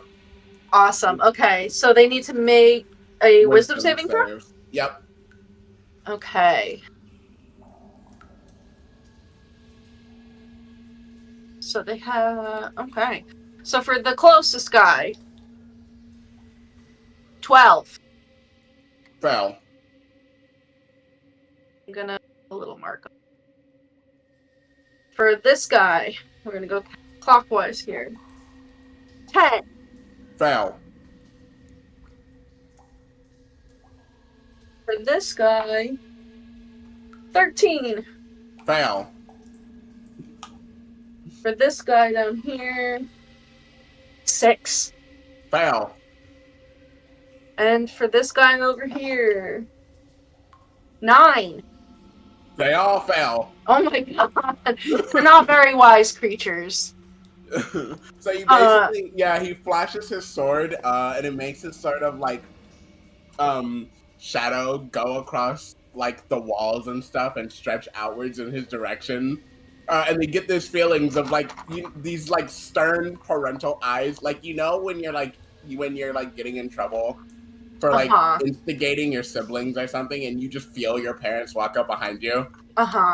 That's sort of how it feels, and he just kind of like flourishes his sword and basically like they fill them full of this overwhelming like sense of I'm going to get you if you do not run. Okay. Quick point of order. For the rest of the party, what creature type are you?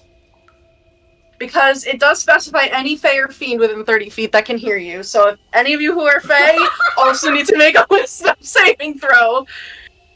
I guess I'm Fae now? Yeah, well, it would say on your race page. My God.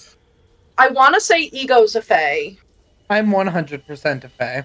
I'm pretty sure Clover's a Fae. You are also a Fae, yeah. You can, for player race things, like, I know some races, I think also satyrs are technically a Fae, but you wouldn't be doing it on yourself. But, like, for anything like that, like, yes, you guys are a Fae, but anything that also specifies, like, you need to target a humanoid to, like, revivify them or whatever, you guys can also count as that, because that would really fucking suck. Yeah, you're both. So... Yeah, I'm... fairies are Fae. Mine straight up is, it says, creature type, you are a Fae. Yeah, so is Clover. Make a wisdom save. Please. I think Aurum's the only one who isn't technically a... 15? Pass. Okay. You got a 1? I'm lucky. What do you want from me? She's like, oh my God! Yeah. She runs away crying. He's talking to me specifically. This isn't a charm effect, is it? No, I don't believe it's a charm. No. You know when you see your friend complaining about something and your brain goes, they're talking about actually literally me and no one else. That's what Clover. He hates 21. me. About me. Okay, so I think Saoirse is also safe. And conveniently, you've got some constructs, a beast, and a plant in your party. So luckily, they're not going to be turned. That is convenient. But, Saoirse and also Dawn, because they have been pointed out to you. Oh, go ahead. I have advantage on Charisma, Charm, Fear. It's not fear, it's a turn. Fuck, okay. Yeah. Sorry. Very close to fear, but it turned is like a specific... Okay. Turned, I think it's basically you have to spend your action to, like, dash and like, your movement to move away from It Dawn. acts very similarly to a fear effect, but it's not actually. Now this tracks for Clover. She's very unlucky. This tracks. Yeah, so... for Saoirse and for Dawn, you would see these creatures automatically begin to scatter and flee as they like see this flash of light, and they're just like, and they begin running away from Dawn. Oh my God. He's like, I'm very proud of myself, and then he sees her about to turn tail and run, and he's like, oh shit, I forgot. Yeah, so Clover, you feel this, like, overwhelming urge to just, like, be out of the... It's like the Eye of Sauron, kind of like Dawn described, of, like, your parents caught you doing something naughty, and you just, like, don't want to be in trouble, and, like, Dawn is, like, meets eyes with you for a second, and you feel, like, so much guilt, and just, like, so much shame. You're like, I need to get the fuck out of here. She runs away, or flies away crying. Oh, fuck. Okay, yeah, so, I think it's, like, basically, do they have to spend their turn moving, or they just can't get closer to you? I think they have to spend their turn moving, They have right? to spend their turn moving. Okay, yeah, so, for the next minute, these guys all just fuck off. They are dumb. They just are not happy. And Clover, you just, like, you can go Can I up. try and catch one? Yeah, sure, you can. You were close enough. Like, this one started pretty close to you. We need to show the Koreds that it wasn't the Briganox, it was these little guys, right? Mm-hmm. Yeah. And once they're turned, like, they all kind of, like, here, let me move them back to, like, rough location. Yeah, because, once they're turned, you can see, you guys can all kind of hear and see them because they're, like, screeching in anger. Yeah. So And you they could can't probably attack or anything because they have to spend their turn leaving. So as long as, and it won't end as long as you don't do damage to them. It's yeah. just that they're gonna spend their turn trying to get away. So Saoirse, this one that was like over near you that you tried to fairy fire, you could probably like in the time that it is being turned, try to grab it. Yeah, I just want to like reach out and grab it by like the scruff of the neck. Yep, so that would be Claws like an and take athletics check, contested by their acrobatics. This is not gonna go well, guys. You know, probably not for this guy either, though. He rolled a 9. All I gotta do is beat 9. 13 because I have a 0. Yeah. So, right before this one up here runs off, you just reach up, like you step on 2 rocks, and immediately you're 15 feet in the air, like, and you can just grab him by the leg and like yank him down. And it's like screeching and like looking at Dawn, not so much with like fear, but it's like whimpering with shame, as it doesn't want to be like anywhere Or near shame. him. Shame. So I'm gonna put a little no symbol on him so that we know that he's been grappled. Let me see. No, that was a 3 and another 7. So yeah, it's gonna keep trying to fight you, but if we use that 13 like as the DC, it like for the next couple of rounds, you basically have it, and it's a small little thing. Put it in one of the I'll cages. druid craft some like vines and stuff to like tie it up with. Yeah, for sure. Oh, we have cages. That's right. I'll just toss do it in have- one of those. You can, and yeah, it's not really in a position to even fight, so there's not much of a check. You are able to throw it into a little cage there, and it like starts gnawing on the bars and is like pushing itself all the way to the edge, as far away from Dawn as it can get. I shake the cage. Can I Yeah, just and so- step and get another one in a cage? You can certainly try. Yeah. Don went from like yeah to oh shit. So now he's just going after Clover, which is probably making it worse because he has to keep running away from Everybody except for Clover is able to try to grab one of them. Yeah, fair. I'm gone. You guys have this encounter in hand. You're fine. Because, yeah, all of you are, like, Ego's technically within 30 feet of this one.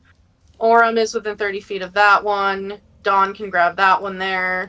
I'm not sure if you guys can see what I'm drawing, but, like... I can see it. I can see it. If it's everyone break out and try and grab one, then that's fine. I can help. Yeah. If I had 2 attacks and enough movement to get to 2, could I cage 2 of them? I don't think taking a grapple attack works like that. Doesn't it replace your attack action? Technically, grappling a creature replaces one of your attack One actions. of your attacks? Okay, then yeah, Oh. you sure can. Cool. I'm a Misty Step to this one. and Okay. Try to get it. Okay. Yeah. So anybody who's trying to grab one of these things, you can roll an athletics check. Damn. And we'll go one at a time through so I can tell you in that moment whether or not you get them. So for Aurum, for the first one, that's also a 9. Acrobatics to try to get away from you. What do you roll? Yes. I'm just reading real quick to make sure I don't have any You're not allowed. special things. You can't read. That's true.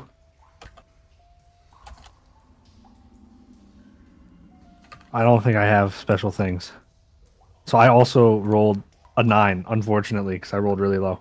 Yeah, so I think meets it beats it. That one is able to grab... Oh, It's a 10. It's a +7, not a +6.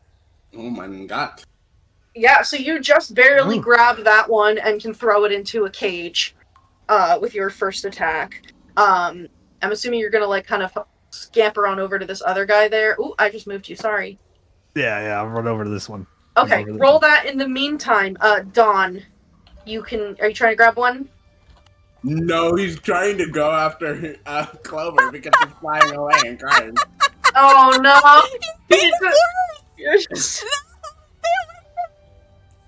Okay, He's so like, then... wait!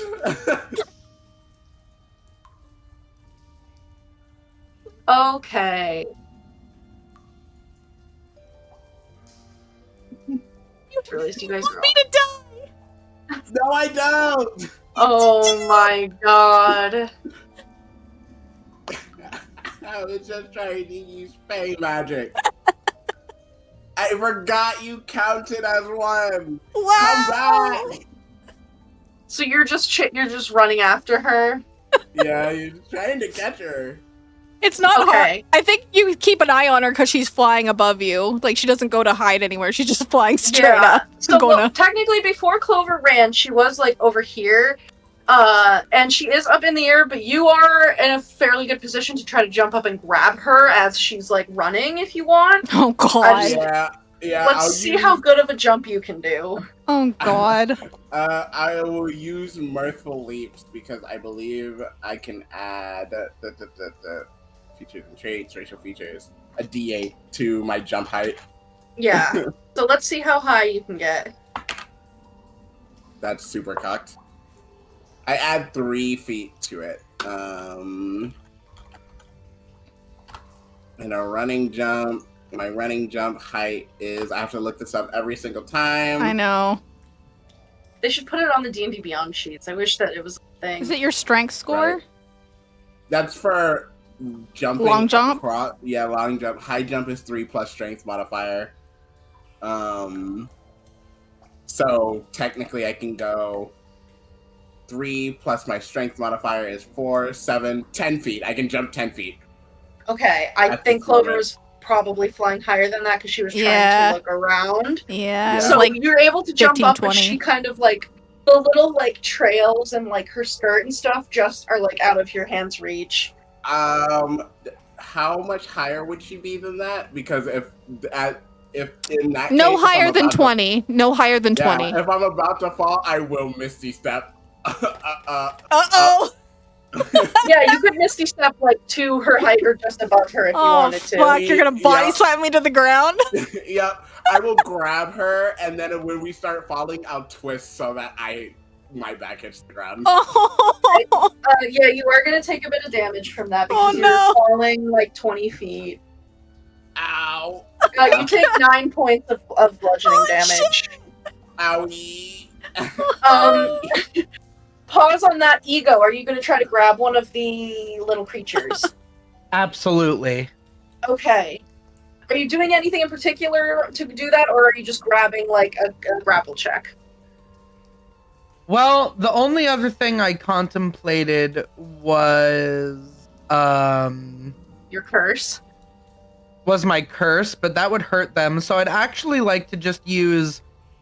They hexed me, so I would like to hex their dexterity. Oh. Okay. With my bonus action first. Yeah. So then your hex puts it at disadvantage, right? Or is it a d6 subtracted? No, it's a full-on disadvantage on their dex checks. I'll use my curse dice. But I have to use athletics. So Yeah. I'm going to have a -2, but I'm going to add my d6 to it.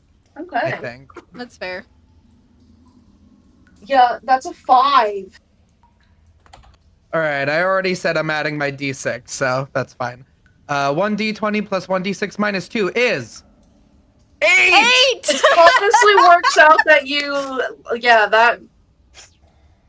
so you're able to dart on over there and just like, full on body slam, because this thing's like about 2 feet tall, so it's like not that much shorter than you, since you're kind of like on the smaller end of like the 4-foot range. This is so sad. This is literally just 2 toddlers. Yeah, you're basically like grabbing a child-sized little purple guy with like this hunched, spiky body, and you are able to grab him. I think it's like full body too. Like I get my arms and legs around. We're just rolling around the ground, so I'm just like. Yeah, and then Clover and Dawn are over here. Clover, I'm taking you off. Well, I'm gonna put the little nose symbol on you because you're grabbed. And this, for the second roll for Aurum. I got a 19. And this was that same guy, right? That's the second one. Or did you? Oh, did you cage the first one, or did you Yes. miss him? I caged Sorry, him. just tell me. I thought I rolled a 9, but I actually had a +7, not a +6. Yes. So So it that was a guy's 10. caged. And then this guy. Oh my god. 21. Wow. Damn, is Oh that my you? god. So he does not get caught, but he has to keep on running. Which I think technically you could take an attack of opportunity. Can you take an? Now we're getting into some nitty gritty stuff. I don't know if can you take an attack of opportunity if the movement I is think it has forced to to be be a a weapon turn. attack. Yeah, but if they're being moved from a turn, that's forced movement. So I technically, don't know. I think it's a no. I believe Graph is probably looking it up.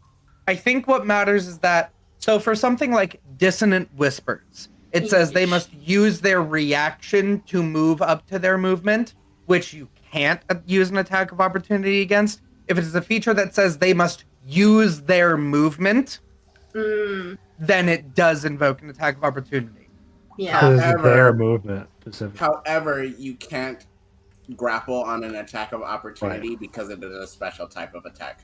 Yeah, so you could attack. Dawn, I think Dawn did yell out, like, don't hit them or something like that. I don't, or did Dawn yell that or no? No, Nope. Dunn didn't say anything about not hitting them. Yeah, so you The worst could. thing is that slapping Clover will you make her could- stop. Like, Yeah, you could smack this guy. Yeah. As he's running away. Yeah. Go for it. Roll to hit him. 19. Or no, 18, sorry. Yeah, that's super gonna hit. He's just a little dude. I'm gonna make him my favorite foe. Okay. So that I just mark him, I guess. Yeah, we'll put another little mark on him. And I do the extra psychic damage too. 8, 12 points of damage. Yeah, so you try to go grab this guy, like you run over and like you stumble and he like slips out from underneath you, but your reaction is like lightning quick and you like go on all fours lion mode and like pounce after him and like slam your claws down onto him and these golden moths like fly out from you and then around and hit him and it just like is pulverized. So that guy's dead. I'll pick him up and put him in the cage. Yep, so you have a little dead body in a cage. And then you have this guy is in a cage. I'm assuming Ego is putting his in a cage. Or are you killing it? You can also kill it if you want. You can attack it, you can do whatever you want. I think I'm shoving it in the cage. Okay, and then Saoirse, you have a little dude grabbed. Are you gonna curb stomp him? Are you gonna hold on to him? Put him in a cage? No, I What's just like? put it in the cage. You put him in a cage? Okay, cool. So you guys have 1, 2, 3 living ones caged, and a fourth one that is dead. And this little guy spent his turn running away.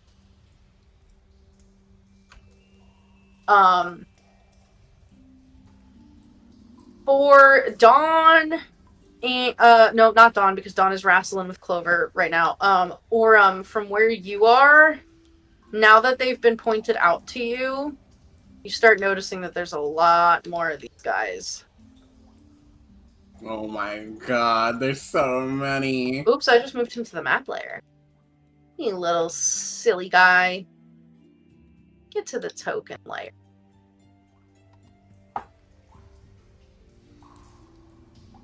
And they all see this one, like, running by and, like, crying in shame. As it's just, like, going. And they all, like, turn to look at the group of you. And they look, like, unsure, but they're also, like, growling. And, like, you can see that a couple of them start pulling out knives. Like, they have, like, little shivs that they have carved out of the stone. Or, like, pieces of bone. And everybody can roll me some initiative. Oh my god. They're gonna start shanking us. Oh, yeah, that makes sense. I rolled high on initiative for once. That also in my makes life. sense. I got a So, 6. a 6 for Dawn. 5 for Clover. Yes? Yep. And 18 for Ego. Yes. 19 for Aurum. I'm not at the bottom for once. 19. And Saoirse. 7. Hey, you got like 19, 18, and then 5, 6, 7. Hell yeah. Okay. So,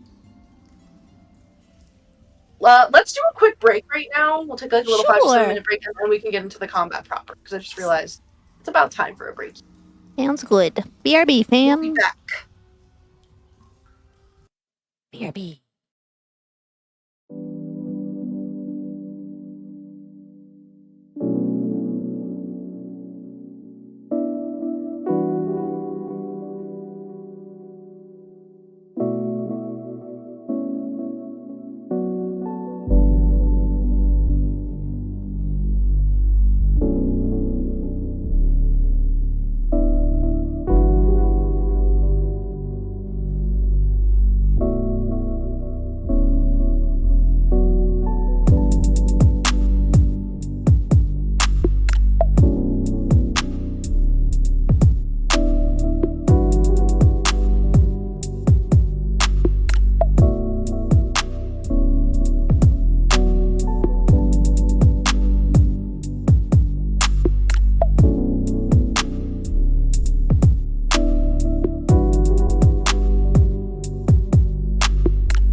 Welcome back. We're back, and we're gonna start fighting. Because it'd be like that sometimes. I blame Ego. Honestly. So valid. Ego did start it. You did start it. He did throw. Squirt. Maybe Squirt started it. Alright, let's see. So, first up is going to be the mites.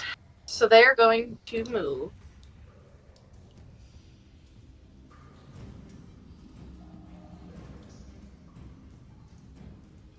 And Why am I... Bring it on! I want a line. I want all of them. Okay, so this one I killed one of your brethren. is gonna run over here to where Ego is. And these guys, they can move like at a good speed, but they're very fast climbers. And so as they're like climbing over all of these like rocks and stalagmites and things, like they're very nimble. So this one is able to run up to Ego and is gonna try to shank you with its little shiv.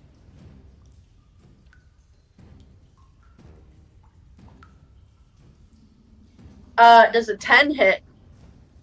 It does not. I block it with my Yeah. rapier. So you just and block the dagger, and this like little creature that runs up to you has this like hunched, like velvety purple body that's covered in all of these like cruel looking spikes, and it has like impish features. But it's not like it doesn't have wings, but it has that like lanky, hunched little body and these like long talons as it crawls over, this big like bat-like ears, and it gets in your face and it's just like. And you speak Undercommon, don't you? I do now. You do now because you got kissed. And you would hear that it's speaking in a mix of Sylvan and Undercommon, and it's just kind of like little nasties. Make you suffer, and it's just like stab, stab, stab, like just saying like all these mean things. Stab, stab, stab. And then you kind of like hear the rest of them are like, "You're ugly, kill the ugly one," and like they're just like yelling and being like, "Nasty little thing," and going and being all little stinkers. But that's all that guy can do. Bullies. They are bullies. And because they're bullies, this one is going to go to Dawn, who was on the ground with Clover and is going to try to swipe at you with its little dagger. That's a natural 20. Oh my fucking god. I'd better like look to out. use silvery barbs as a reaction. Okay. Yippee! 15. There you go. That does not hit. And then I would like to give Dawn the advantage from the silvery barbs. Okay. So what does that look like when you silvery barbs?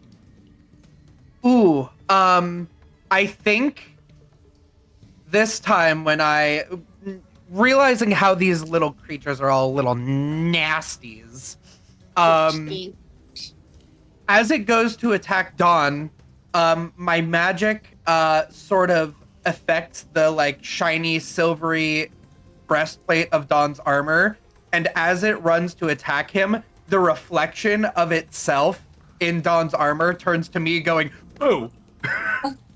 Yeah, and so that one like squeals and steps back and kind of like swings wide and misses Dawn. Which makes it seem like which makes Dawn feel like it goes to attack him and then is just so scared of how awesome he is. That gives him advantage on his next. Dawn, next you feel thing. great. Confidence. And then this one is gonna run up on Aurum and stab at you. That's a natural 1. So it trips over a rock, and it doesn't hit you. And then this guy is gonna come over here. Then this guy 30 crawls over here. This guy continues to run away from Dawn. And the rest of these guys that are still alive, which I'm going to delete the one that's dead, are just like pushing into their cages, trying to get away from whatever direction Dawn is in. Next up is going to be Aurum.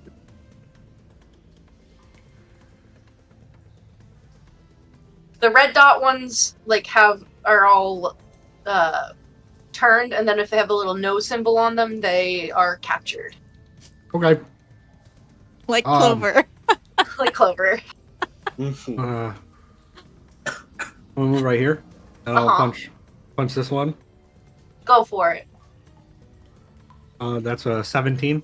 Yeah. I'm gonna make him my favorite enemy. Okay.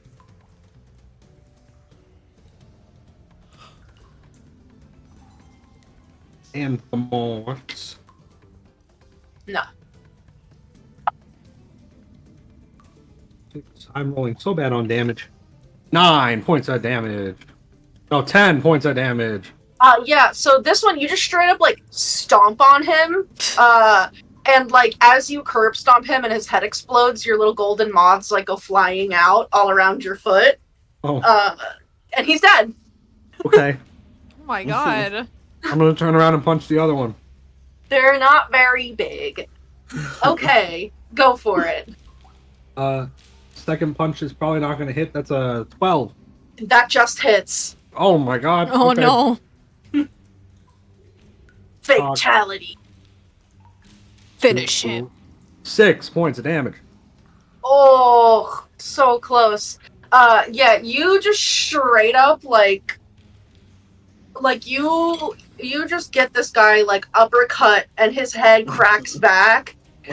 His jaw becomes, like, broken and dislodged. He's barely hanging on to life. But he's still technically up. Oh. I can bonus action attack.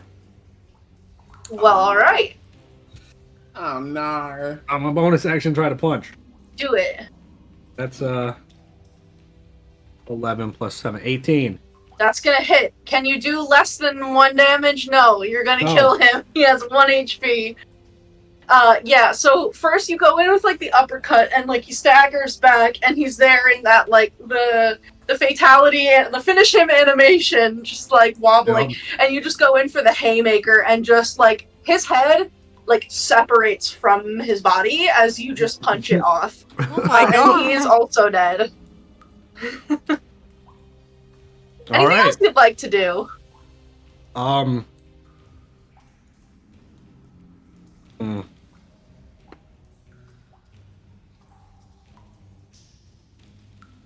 Is this a 10-foot drop? Yeah. That's gonna be, like, there are spots where it's, like, higher, but, like, the lowest point where you could get is probably, like, about 5-10 feet down. So you could yeet yourself if you wanted to go further, or you could be careful and walk down.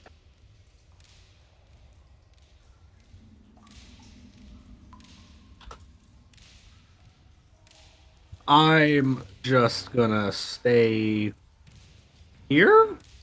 I'm just gonna stay here. Okay, you sure can. Ego and Saoirse, you are on deck. Ego, there's a nasty little guy screaming expletives and insults in Undercommon in your face. And you know all of them, even though this is your first time hearing most of them. You're like, oh wow. Yeah.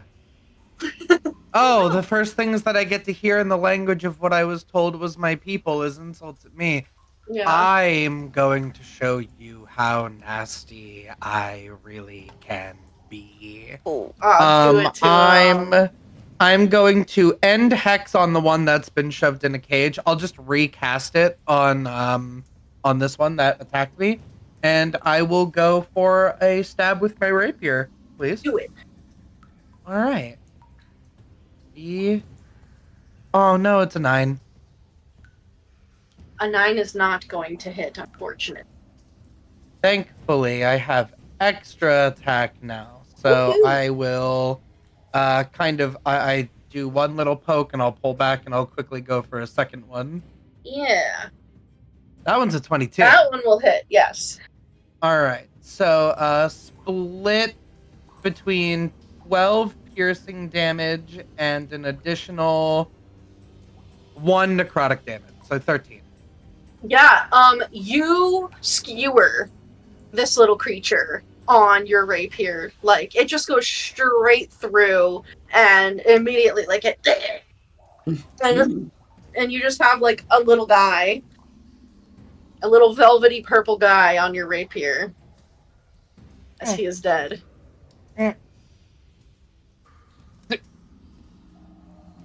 Nasty. Where's... Because I'm down here and I'm short, so I'm like, is Clover okay? I mean, like, she was annoying me earlier, but I don't want her to get, like, stabbed. You all hate me and want me to die! That's not true. I was just a little peeved. Let me find a dark hole to hide in! Don't run away. Anything else? How tall is this rock that I'm by? Let's see. That one's pretty tall. Directly in front of you, it's like 15 feet up. All right. I mean, I haven't used any movement, so I believe climbing it would be half speed, right? So I could get to the top with my movement. Yeah, and the rocks are so like uneven here that it's actually really easy to get a handhold. So you take that time and crawl up there. I climb all the way up there, yeah, and then he goes like, whew, I can climb. I have my turn as I'm like catching my breath. Yeah, Saoirse, Dawn, you are on deck. Clover, you are after Dawn.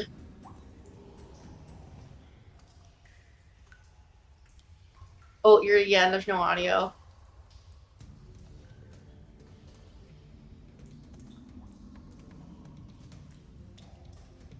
Don't do it, Ricky.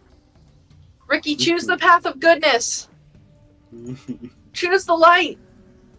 Sad boy, you choose the light too. Don't be bad. He's trying to get my popcorn. There we go. Yeah, there we go. Alright. Can I get to a spot within 30 feet of the last little guy here where I can also see him?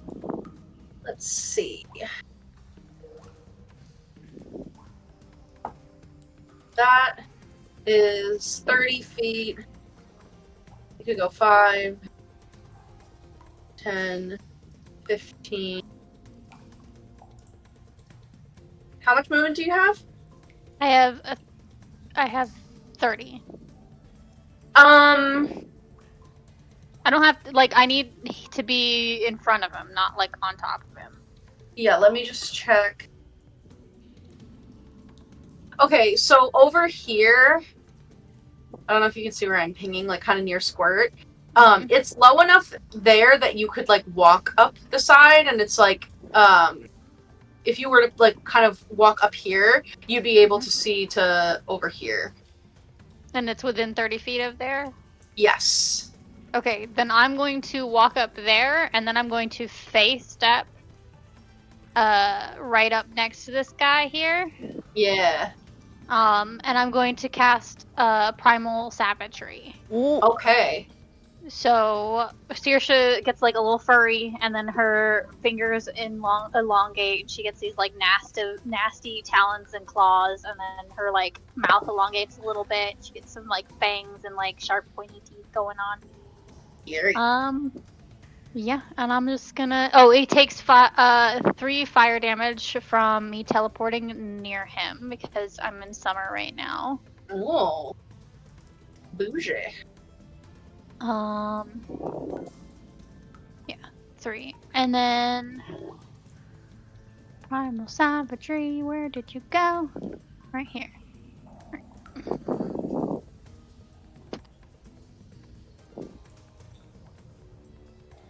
That is plus. Why does it not tell me? 19 to hit. That will hit. Roll damage. Okay, so that is going to be, what level are we? I think you're level 6, right? 6. Okay, so it'll be 2d10. 2. Where are my d10s? Here we go. So that is 5 acid damage as well. Okay, yeah. So you face step over there, and there is this like little cloud of fireflies that burst forth from you as you like land on your teleport. That just like slam into his little body and make these burns. And then you elongate your claws, and you just like feral lash out, and you just shred him to ribbons. Mm-hmm. Like limbs ripped off, cat with a mouse, brutalized, and he is also dead. My God. So yeah, you guys see Saoirse You shouldn't have pissed me off. eviscerate this little dude. Anything else you'd like to do? No, I think that's pretty good. That's my action, bonus action, and movement. So I'm good. Alrighty. Yeah, so next up is Dawn with Clover on deck. A lot of these guys have been brutalized and murdered. You have 3 living ones in cages that are terrified of you, 1 dead one in a cage. There's another one way down at the bottom of the map that is still fleeing from you. And there is one that has not been turned that kind of appeared afterwards that is like really reconsidering his life choices in this moment. I'm gonna focus on trying to keep Clover from fucking flying away or something. Yeah, she is still like crying and trying to get away from you. God, I know I can't willingly end her in the faceless. It kind of just goes until it's over. You could punch her. You could pinch her. I gotta see if Dawn would bitch slap her. Like, wake up! Yeah, he's gonna headbutt her. Like, stop acting irrational.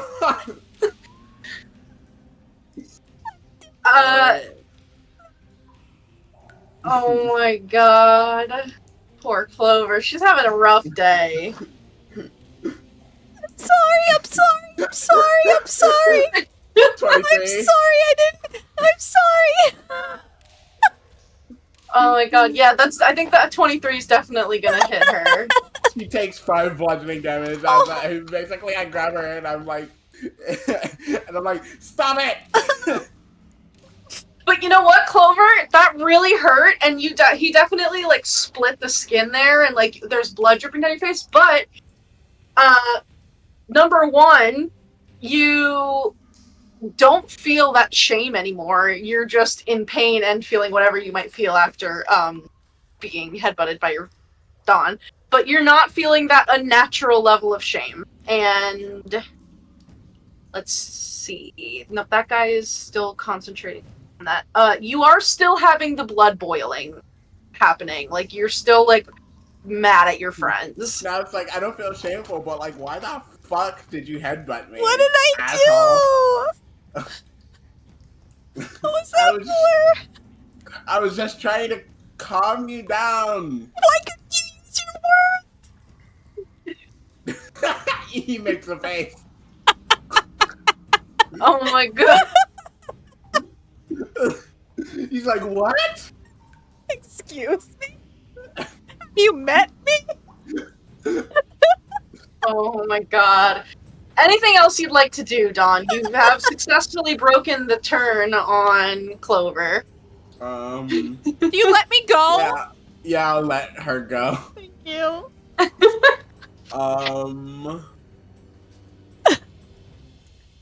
PvP episode, who dis? Right, I can't get to that guy to do anything to him, so I will. Unless I Misty Step again, but I don't really want to do that. And use my free Misty Step.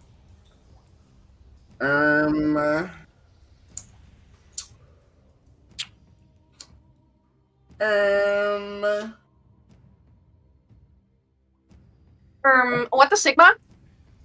That's how I feel right now. I'll probably just stay here and keep an eye out because I feel like they're gonna take care of everything else. So I'll pass the rest of my turn. Okay. So, Clover, you're no longer feeling ashamed from being in Dawn's general vicinity, but, yeah, he did headbutt you.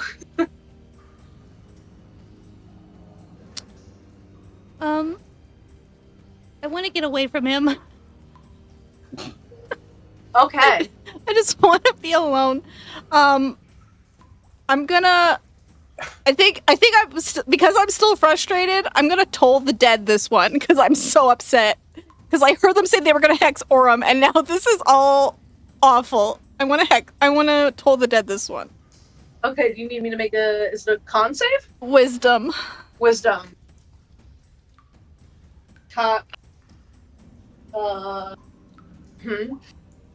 Yeah. A dirty one. Nice. A dirty one? You rolled a 2 and they have a -1 wisdom. Okay. Let's see what happens. Clover's back on her murdering bullshit. It's not missing hit points, right? No, this one is fine. 7. But 7? Yeah. Is that enough? If not, I'll use my d6 to like get rid of it. 7 is actually just what you needed to kill it. She takes yet another life. She takes yet another life. Yeah, Till cat goes up. The anxious, hungry cat kind of purr emanates out from you and begins to echo through this cavern, and the sound waves all as they're bouncing off of this cavern begin to just hit this little creature, and first it grabs its head and is screeching and there's blood pouring out of its ears, and then its head just explodes from the sound. But he's also dead. And this one that's down here, not only is he going to keep running until the turn effect ends, he's going to keep running after that because all of his people are either brutalized or captured now. So I want to hunt him down. Do you? I have 35. I have 35 feet of movement and a Misty Step left. If we're hunting him down, catch him. I could Misty Step to help you. If you want to, I'm going after him. They made me mad, so I'm killing them. Yeah, I mean, eventually you'll catch up to him because you just have a better speed than he does, but he can climb. It's one little thing, and Clover can also fly. It might take a couple of minutes, but you guys are able to catch him and cage him, or kill him! Because he has 7 hit points. I think unless Clover stops me, I'm killing him. Oh, okay. I don't stop you, but she was probably gonna put it in the cage, but... She's still crying. She's still crying, so she doesn't stop you. Okay, I kill it.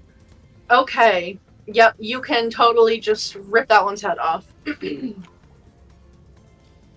with that... They were really mean. They were saying really mean things. The one that's in the cage near you is ugly, nasty little things. That's not smart. Hate. You have nothing but hate in your heart. Yes. I love hating. Wait. Love-hate? Relationship? Hate. No, hate only. Hate. Oh, you hate hating? Do you hate hating or love hating? It just starts getting confused. Psychic damage and dies. And the other ones are calling it stupid, ugly little mite. And then they look at all of you and they're too shiny, too tall, too pink and purple, hat too big. Do you love when I stab you? I shake the cage. Nightmare, nightmare, nightmare. They're just like screaming and screeching and insulting you. Clover, can you come here? Are you gonna punch me too? No. I didn't punch you. No, You I'm gonna kick you. Are we still feeling like all angry and annoyed, or is it?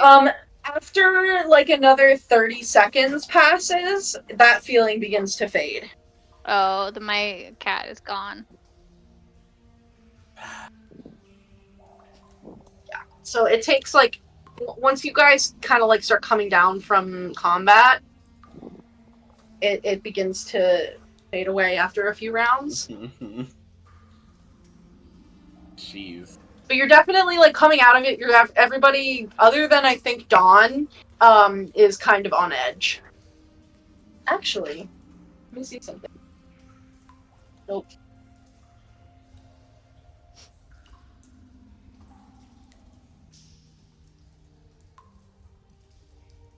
Nope. Okay, yeah, no, none of them. Yeah. Nope, Dawn is still fine. I just rolled like 60,000 times to see if their ability reset, and it didn't. No, I'm not gonna hit you. Just come here. Okay, go over. I'm gonna like I'm just gonna take one of my little scarves and I'll pour a little bit of like water on it. Gonna wipe your forehead. Gonna be like, you know that Dawn out of everybody wouldn't attack us unless there was some kind of magical thing going on. I wasn't even under a spell, and I threw squirt at the back of Aurum's head, and you know what? Then he punched me. I think. And I'm gonna tie the scarf around your forehead like a little bandana, like a little Rambo bandana headband. Like, I think Clover, because she did hear their thoughts, she'd probably say, I think they were like hexing us or cursing us, like with magic or something. That might have been probably. why. They said they wanted to hex Aurum. Yeah. Make their blood that would boil. make sense. We thought that the Chorids were fighting each other just because they were losing sleep, but they were also probably getting hexed. Yeah, they might not just be sleepy cranky, they might have been magical cranky. We've been in the Feywild long enough that we should have some sort of like phrase or code word for, hey, maybe our minds are being messed with. We were told that they were tricky. I'm sure that Dawn didn't mean it. I know. It just didn't feel good because it felt like he hated me. He was really disappointed in me. Well, Do you think I'm not good enough? Do you think I annoy him? no one's saying that. That's what it felt like.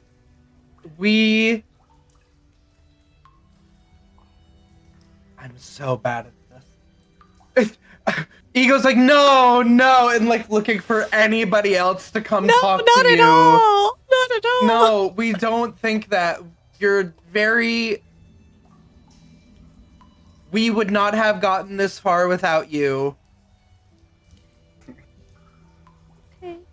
Claw will like come over and it's like, I think that you're really cool that you can fly because like Yes. a lot of times the things that can fly are like kind of like either just like a wind and you can't even see them, or they're like maybe mean, or they're just like a pixie and they're just like trying to throw a tiny pie at your head. But also one time I saw you kill something really good and I was like, wow, I wish I could kill like that. And maybe I can learn to do magic too. Oh, yeah, maybe. Thanks, Clapperclaw, I think you're cool too, because you're another cat. Oh. And you made that thing's head explode. I didn't mean to do that. I was really upset. It was an accident, I swear. And like Squirt will like lazily float over to Ego and is like, that was a really good throw. You're not mad? No, I'm proud of you. Squirt, you are so chill. That was Yeah, really funny. I like to just go with the flow. Aurum? Yeah. Sorry for hitting you in the back of the head. Sorry for hitting you in But the you nose. also, yeah, I mean, you punched me in the face, so. Now, I mean, I didn't use my magic or my rapier to attack you, which is sort of, the main things that I use to hurt people. You do use your fists to hurt people, so I felt like there was a little bit more anger, like, on your part. I feel like it would have been worse if I hit you with my bindle. I mean, there's a lot of stuff in there. Then why don't Saoirse you makes use some your bindle to popcorn fight? again and offers some to Clover. Like, oh, it's getting spicy again. I mean, I didn't. I don't. My bindle's precious. I can't let that break. Okay.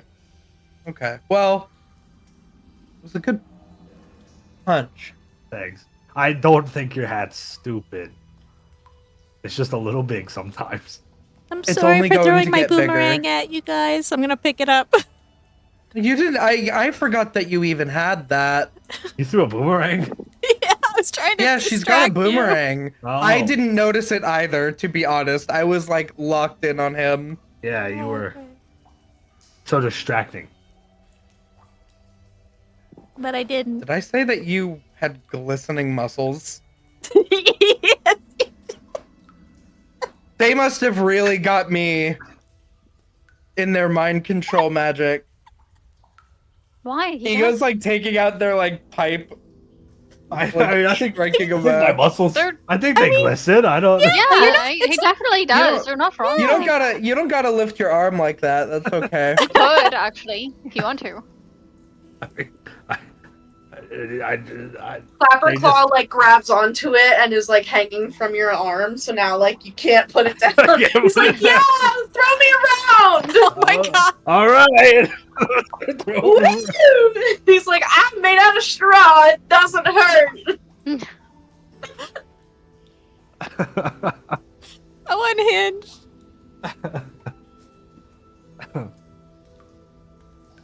John, you kind of like feel there's like a moment where you're, even though you're in this like rocky, very like quiet ravine, you feel like a little bit of wind like blow through your hair in like an approving fashion. I did great. Sure, Clover is like crying, but technically not my fault. So You're in net positive. My net negative didn't affect your positive. yeah. Insecurity's not going to get worked out by like one situation. It's Yeah, gonna be a you lot got more than leeway. that. You got leeway. Wiggle room. Yeah, he puts his hands on his hips and he's like, "This is fucking hard." Are you doing the dad pose? Like, Yeah. He's like, "So we should take these caged guys and go back up and tell them what the deal was, right?" yeah. Yes.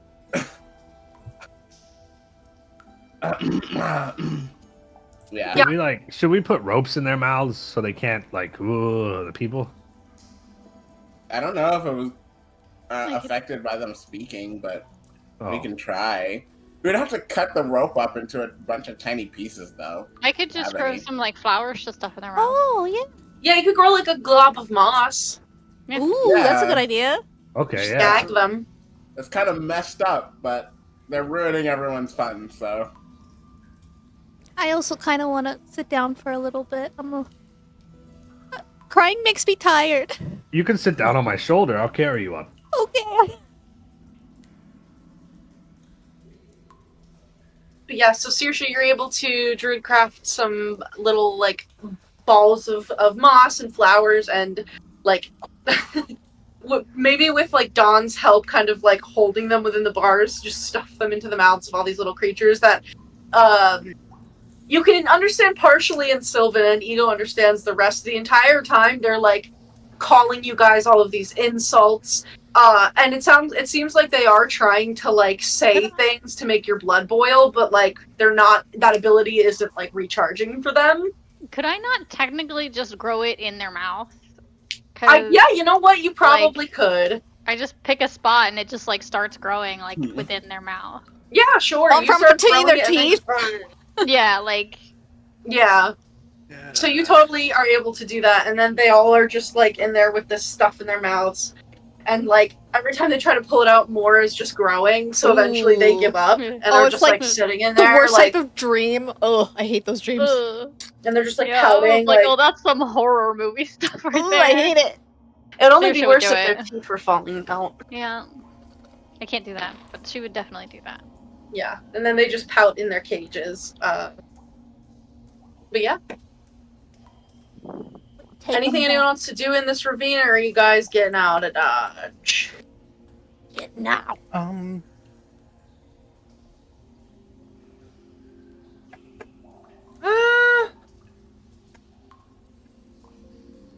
Maybe just like a quick little look, just to see if there's anything interesting or if it's just rocks. Yeah, I'm down to look around before we go. Yeah. Why 'Cause I not? wanna We don't see know if there much are, about like, Jan. Yeah, if I want to see if there are any entrances or anything to see how they got there. Sure. You guys can roll investigation checks Oh, if you boy. would Yeah. like. Vic, I'd like to start a short rest. You sure I'm can. gonna Thanks. sit with Clover. You sure can. I guess I'm also sitting with Clover because she's on my shoulders. So. Oh, yes, please. Oh my You god. can go if you want. I'll sit with her. That's all right. I'm not sure what they're looking for, so I'm. You got a 2? 27. Okay. You know, Dawn, you don't necessarily like find this like. Okay. There's like a couple things that are about to happen. Uh-oh. So this like ravine that's under here, it like keeps going, but there are so many different like winding little entrances and exits that it's just like it would take you a very, very long time of like thoroughly combing through this ravine to try to figure out where it might end. You do notice though, as you're like well, Dawn doesn't necessarily notice this, but Ego notices it and is able to point it out. Number 1, you notice that there is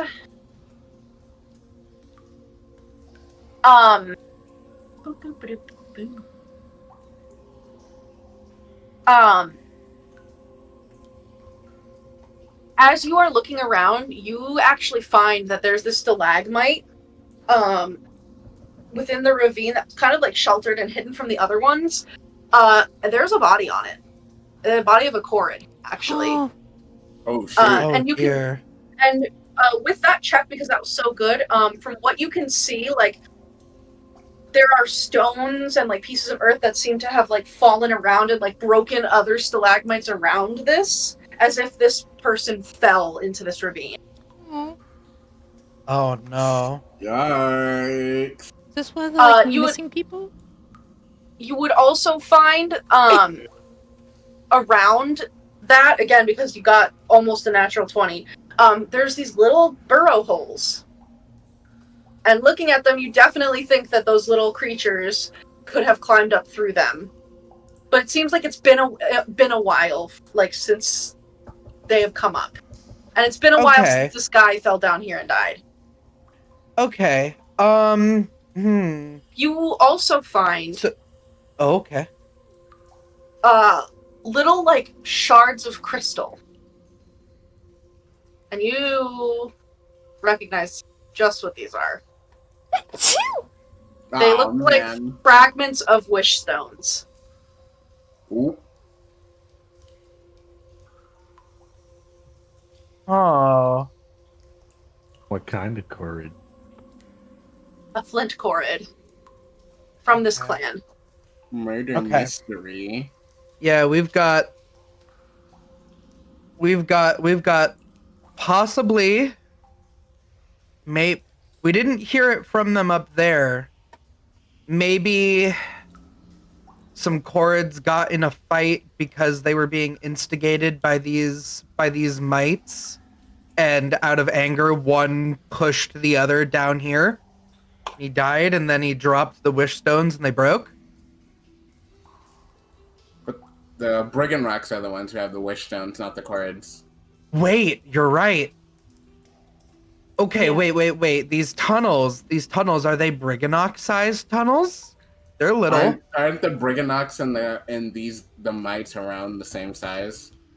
Yeah, the mites are like a little bit bigger, but like a Briganock is technically like a tiny creature, and a Mite Yeah. is a small creature. So like they're both small. It's just Briganocks are like very, very little. Like they're like, and these guys are like. Okay. Okay. Dun, dun,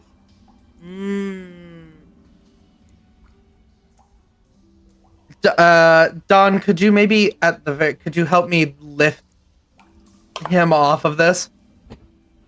Sure, no problem.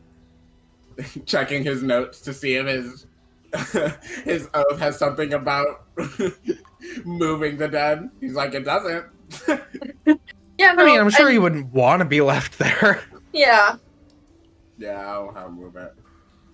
Yep, it takes a little bit because this individual's surprisingly heavy for being like also small. Cords are kind of smaller, but you are able to lift him up off of the stalagmite. He's definitely been there a while. Ew. I got it. All right. I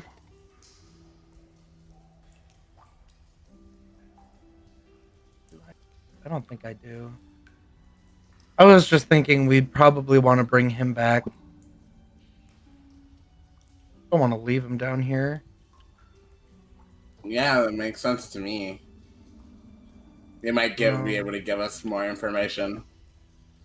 Yeah.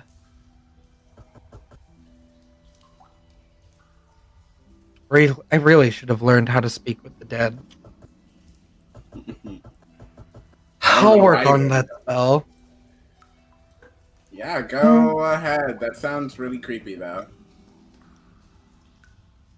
Done. Yeah? I'm creepy. Sometimes, yeah. All in all, I think you're more, dark cute. Oh. Dark cute. No one's ever described me that way before. No, she's holding a corpse. I'm gonna pick up. Right, tucks hair behind ear while they're holding a corpse in hand. Like, oh. No. I'm gonna gather up the little fragments of wish stones. Does it look like two things? Sorry, I'm saying so many things at once. Yes. From the fragments here, does it look like they can be pieced together? Like, is it complete? Yeah, you think you could like get most of them? Like you could get. They're not going to be 100% back together because there's like all different sized pieces, but you could get most of the way there. And then, does he have more? Does the cord have more in his like pockets or a bag or something, implying maybe he like took a bunch of them? You can roll another investigation check to see that. And as a note, because you have seen different kinds of wish stones, these ones have not been hewn. They are rough cut, like they were pulled out of the raw. They're raw. Mm-hmm. Oh, would I also have been able to determine if those were good wishes or the yucky dark wishes? Or is it because it's broken, it's kind of gone? Because it's broken, it's kind of gone. If you want to spend some time, like, investigating it and maybe bring it back to the Briganocks or something like that, or any other, like, method, maybe like an identify or something, you could do that. But just looking at it, all you know is that it's a rough-hewn wish stone, which every wish stone, whether malevolent or otherwise, starts off rough-hewn. Okay. Thank you. It was also a 26 this time. Yeah, so looking over this guy, you know what cords are, even though, like, meeting them for the first time, like, it kind of just happened, but, like, looking at him, you realize that, like, he doesn't have anything in his pockets because he's wearing, like, pajamas. Like, you look at them and you realize he's got, like, a little sleepy cap. Oh, and like no. little like slippers on his hooves. Oh no, did he sleepwalk off the fucking cliff? Bros, eepers, peepers. That's a possibility. Oh no, it could be a couple things. All right. Yeah, he doesn't have anything on him. Let's take him up with the imps, I think. You Um, got it. As a point of clarification, because those rolls were so good, and Ego would notice this, the wish stone fragments you're finding like in the little burrow holes. Like you like look into them and see them in there. They're not like on this dude's person. They're not like in his Okay. pockets. Yeah, All right. they're I kind of around I had him imagined. because the Yeah, I had burrow holes imagined are near like him, but I no, had they're imagined from like fall on stalactite fell out of pocket onto no, ground. they are like in the holes, the burrow holes. Mhm. Interesting. The plot thickens. All right.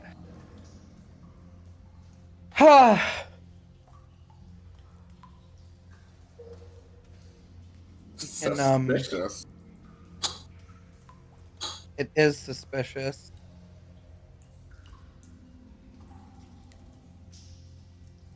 And then an orange cat appears.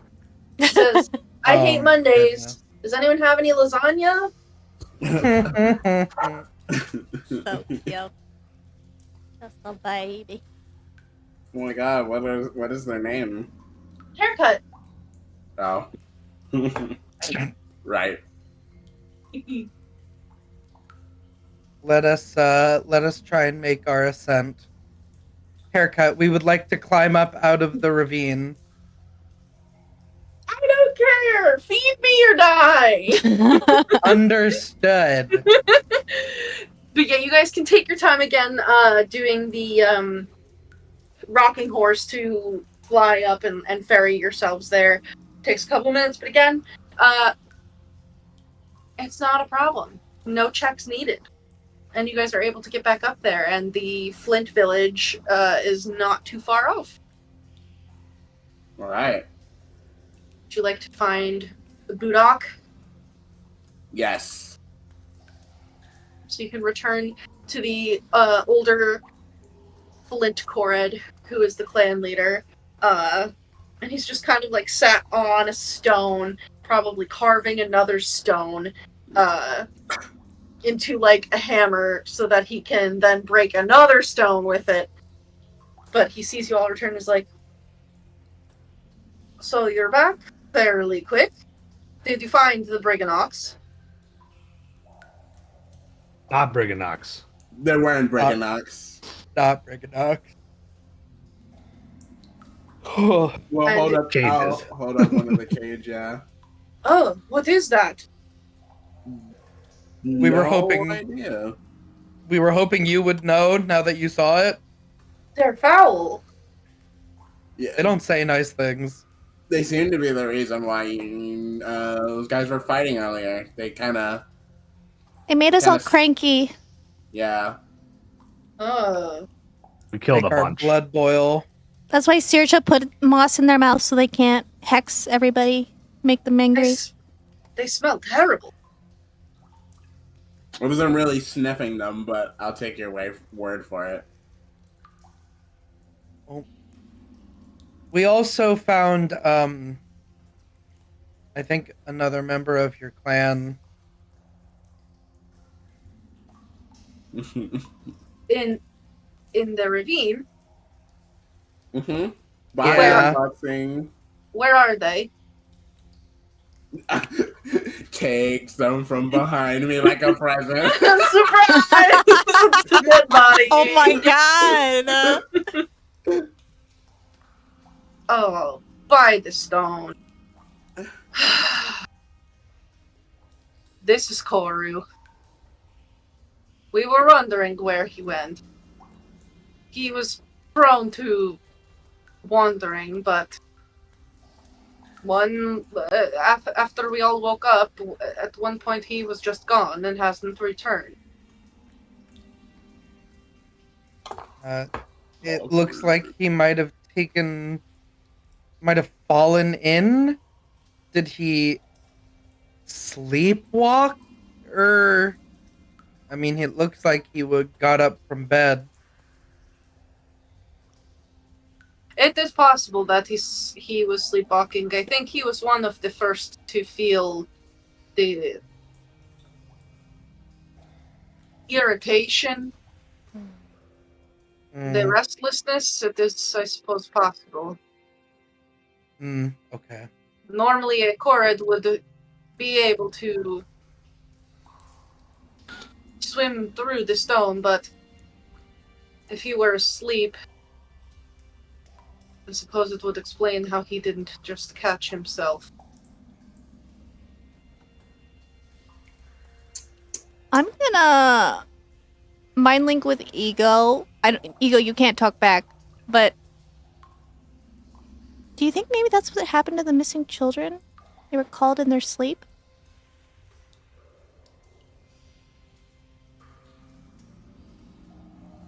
He's been missing for a while. That's it.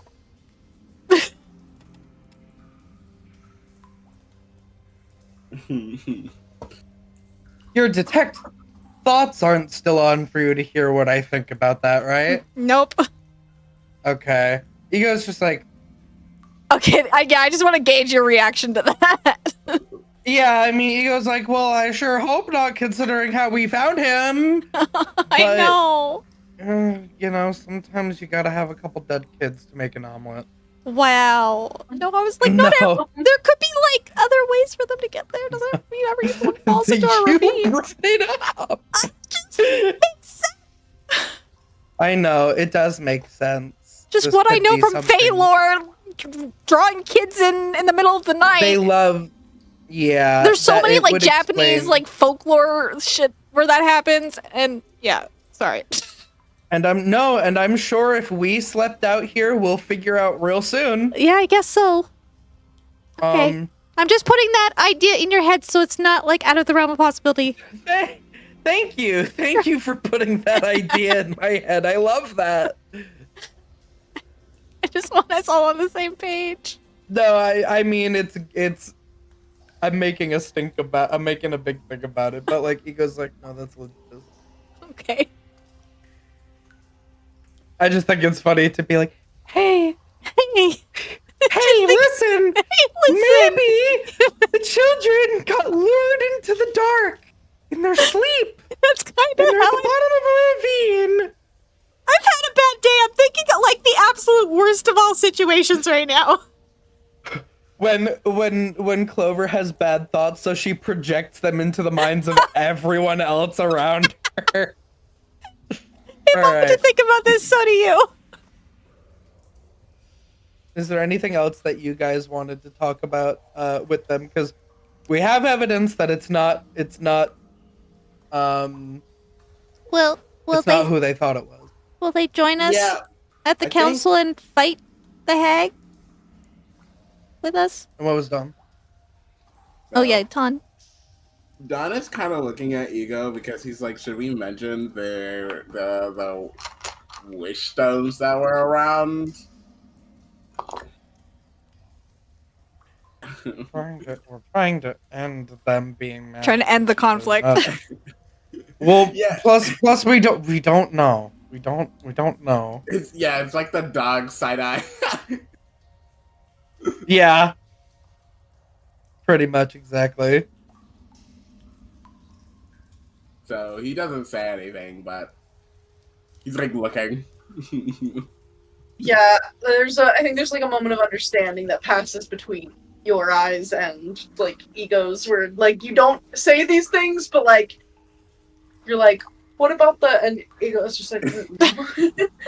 But Clover, you ask this if they will join the council, and Budok of Flint will tell you, yes, I am true to my word. You have rid us of this infestation of not Briganox. I guess this is a might. Yeah, I guess it is. I will take my place at Lockberry Henge and wait for you there. Are we just leaving? Do you want them? They've been bothering you. You can leave them here unless you wish to take them. Not particularly. And we No, killed they kinda we killed a suck. bunch of them. Good. These are the only ones that were left. We will kill the rest. You can Okay. leave these ones. All right.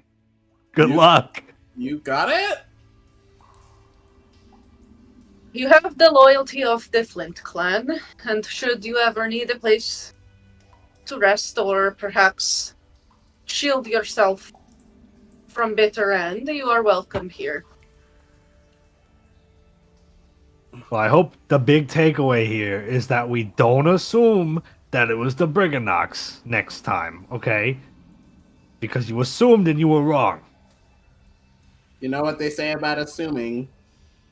No, I I know don't. that one. I do know that one. What do they say? They make you a mean person. Oh, that's not what that's not what I knew.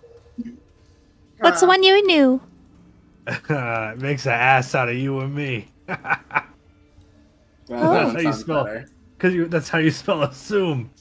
The only word that Aurum knows how to spell. Right. For a very specific reason. Yeah, It's like, I yeah, know that was one. My parents. That was my parents. Aw. I suppose we were quick to blame it on the Briganox, but when everyone is frustrated and hearing clinking and clanging, what else are we to assume? Yeah. We're working on it. If you wish to see this conflict ended, as I said, you will have Flint on your side. Wonderful. Cool. Let's go off to help some other people. We're gonna go help the other clans now. See you later. Wait, give me like 20 more minutes to finish this short rest. Okay, well, we got in 20 minutes. Thanks. Yeah, and you guys are more than welcome to, rest for a little bit at the Flint camp.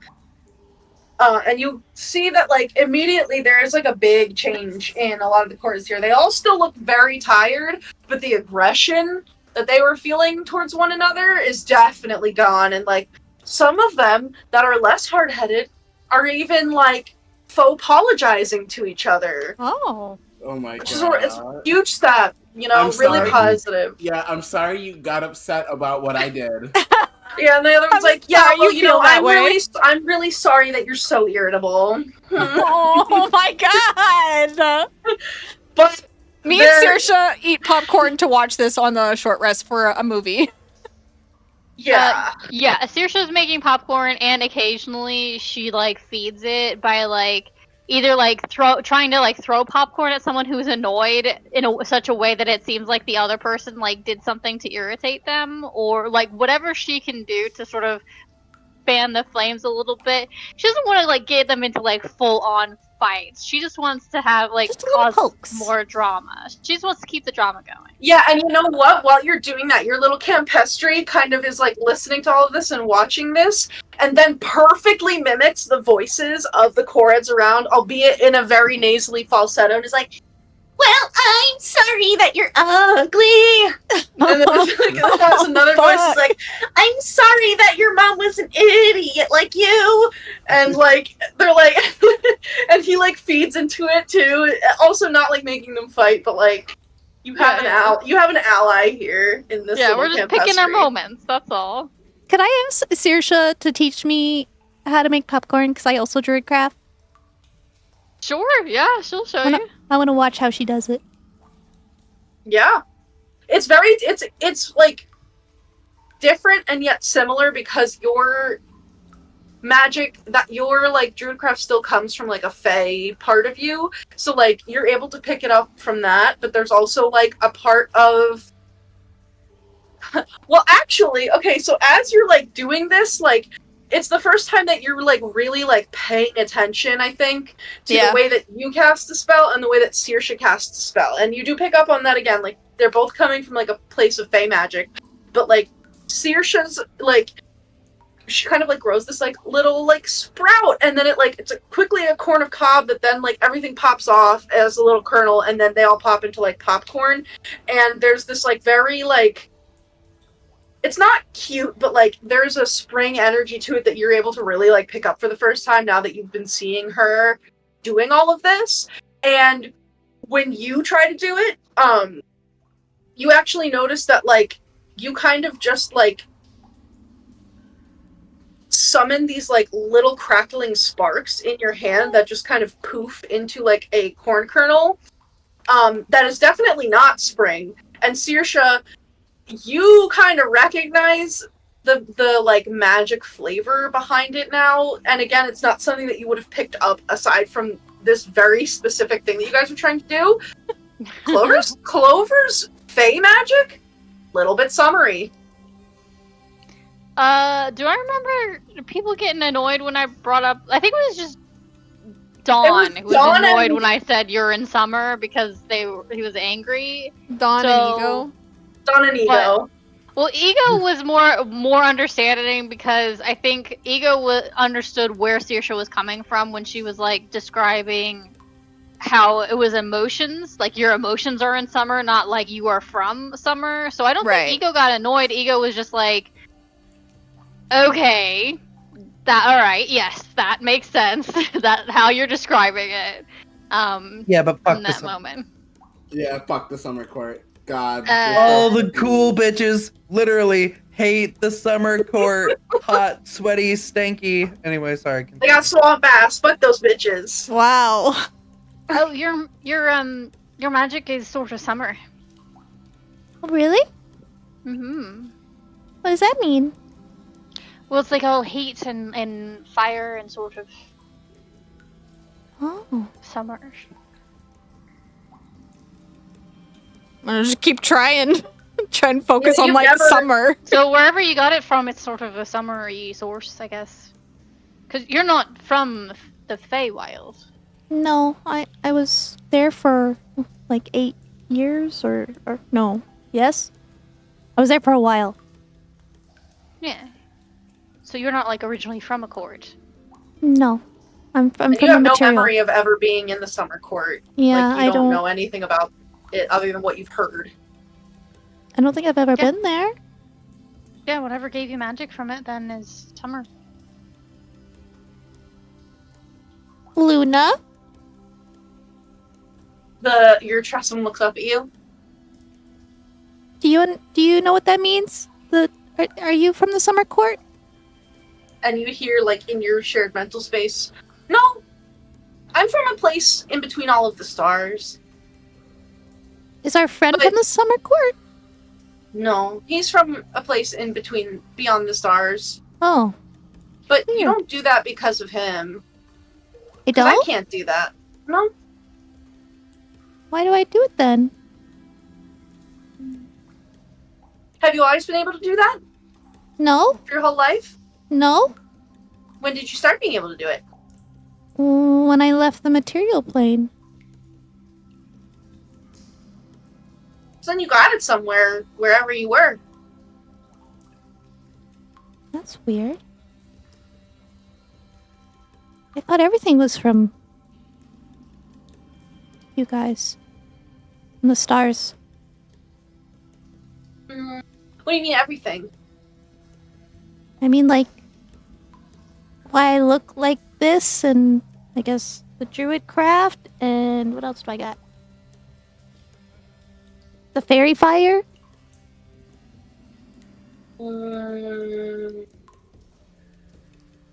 Definitely not. Well, And large reduce? hold on, I have to look at I'm looking up. look at your character sheet because there's a very specific answer for this. I can't think. I have 3 spells from fairy magic and druidcraft. And then I have the flight from Fae. Okay, yes, it's the Druidcraft, Fairy Fire, and Enlarge Reduce. Yep. Yeah, no, Luna, like, will sniff at you and is like, no. You're not a fairy because of your friend, and all of that stuff. That's from wherever you got everything else. But the talking in people's heads and like all of the magic that you can do, that's not whatever makes the popcorn.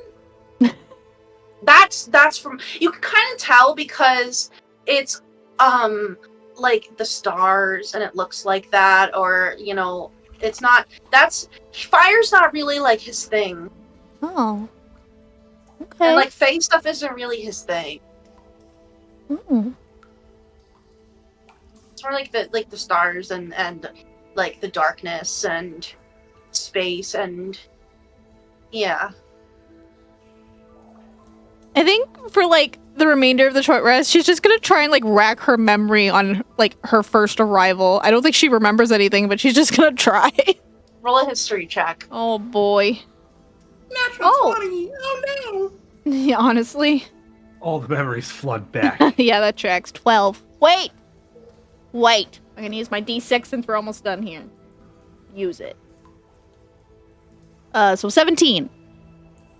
Yeah, you rack your brain, and it's hard. It's very cloudy. You know that like when you were here, when you were in the Feywild the first time, you know that you were like present for it, but it's like after you left, I don't some remember. sort of a filter Yeah. or like a curtain like veiled everything that happened, and it made it very like jumbled. So instead of seeing the things that happened, it's just these like abstract shapes and ideas. And Okay. you met people, and some very strange things happened to you. The way that you look is proof of that. But as for how that happened, that you're not like remembering. You just know that it happened while you were in the Feywild, or like when you had fallen into like the little well or like hole in the ground. The well.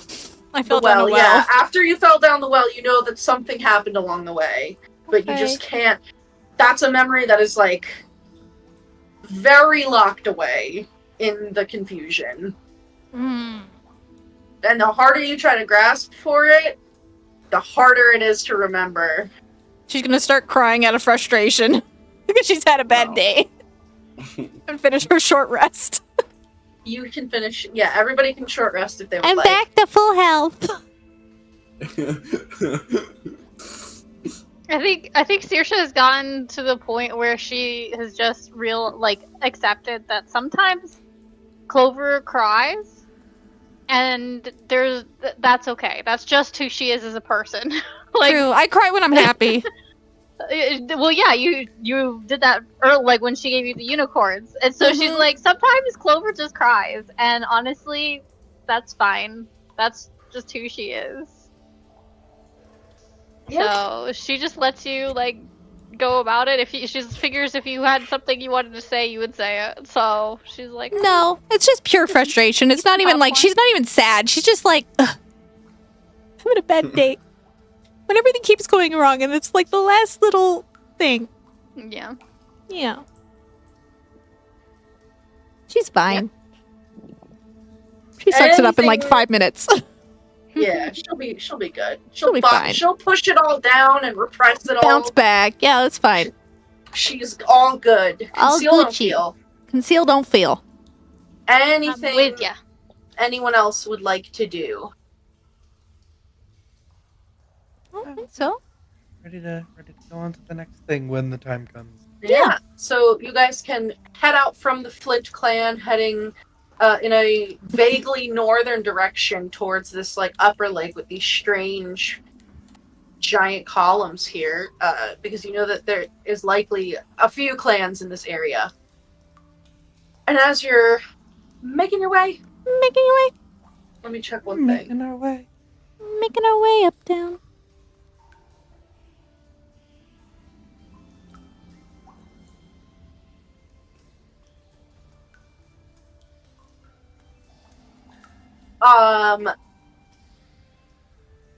As you guys are walking, those goblin shadows that were pestering you guys last time, they come back. Oh my god. And they just keep following you, like making like little poses like they're trying to be creepy.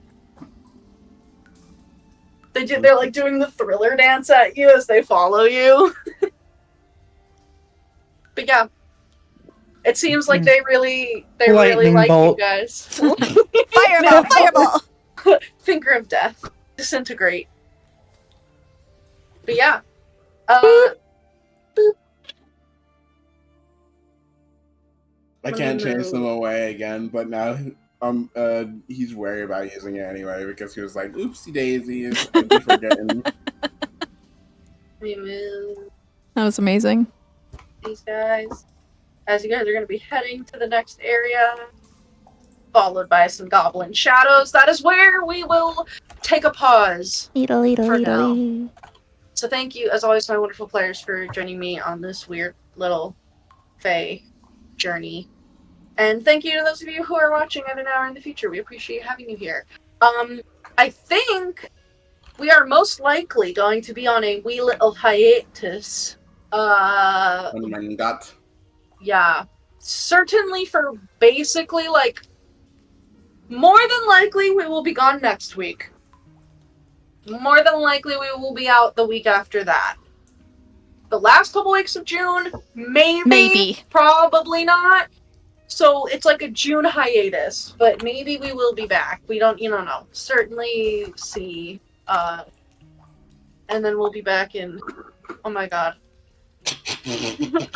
It's fine. Time doesn't exist in the Feywild. Just That's say right. tomorrow. We'll be back in 2 shakes of a little cat girl's tail. In the next 9 lives, we'll be back.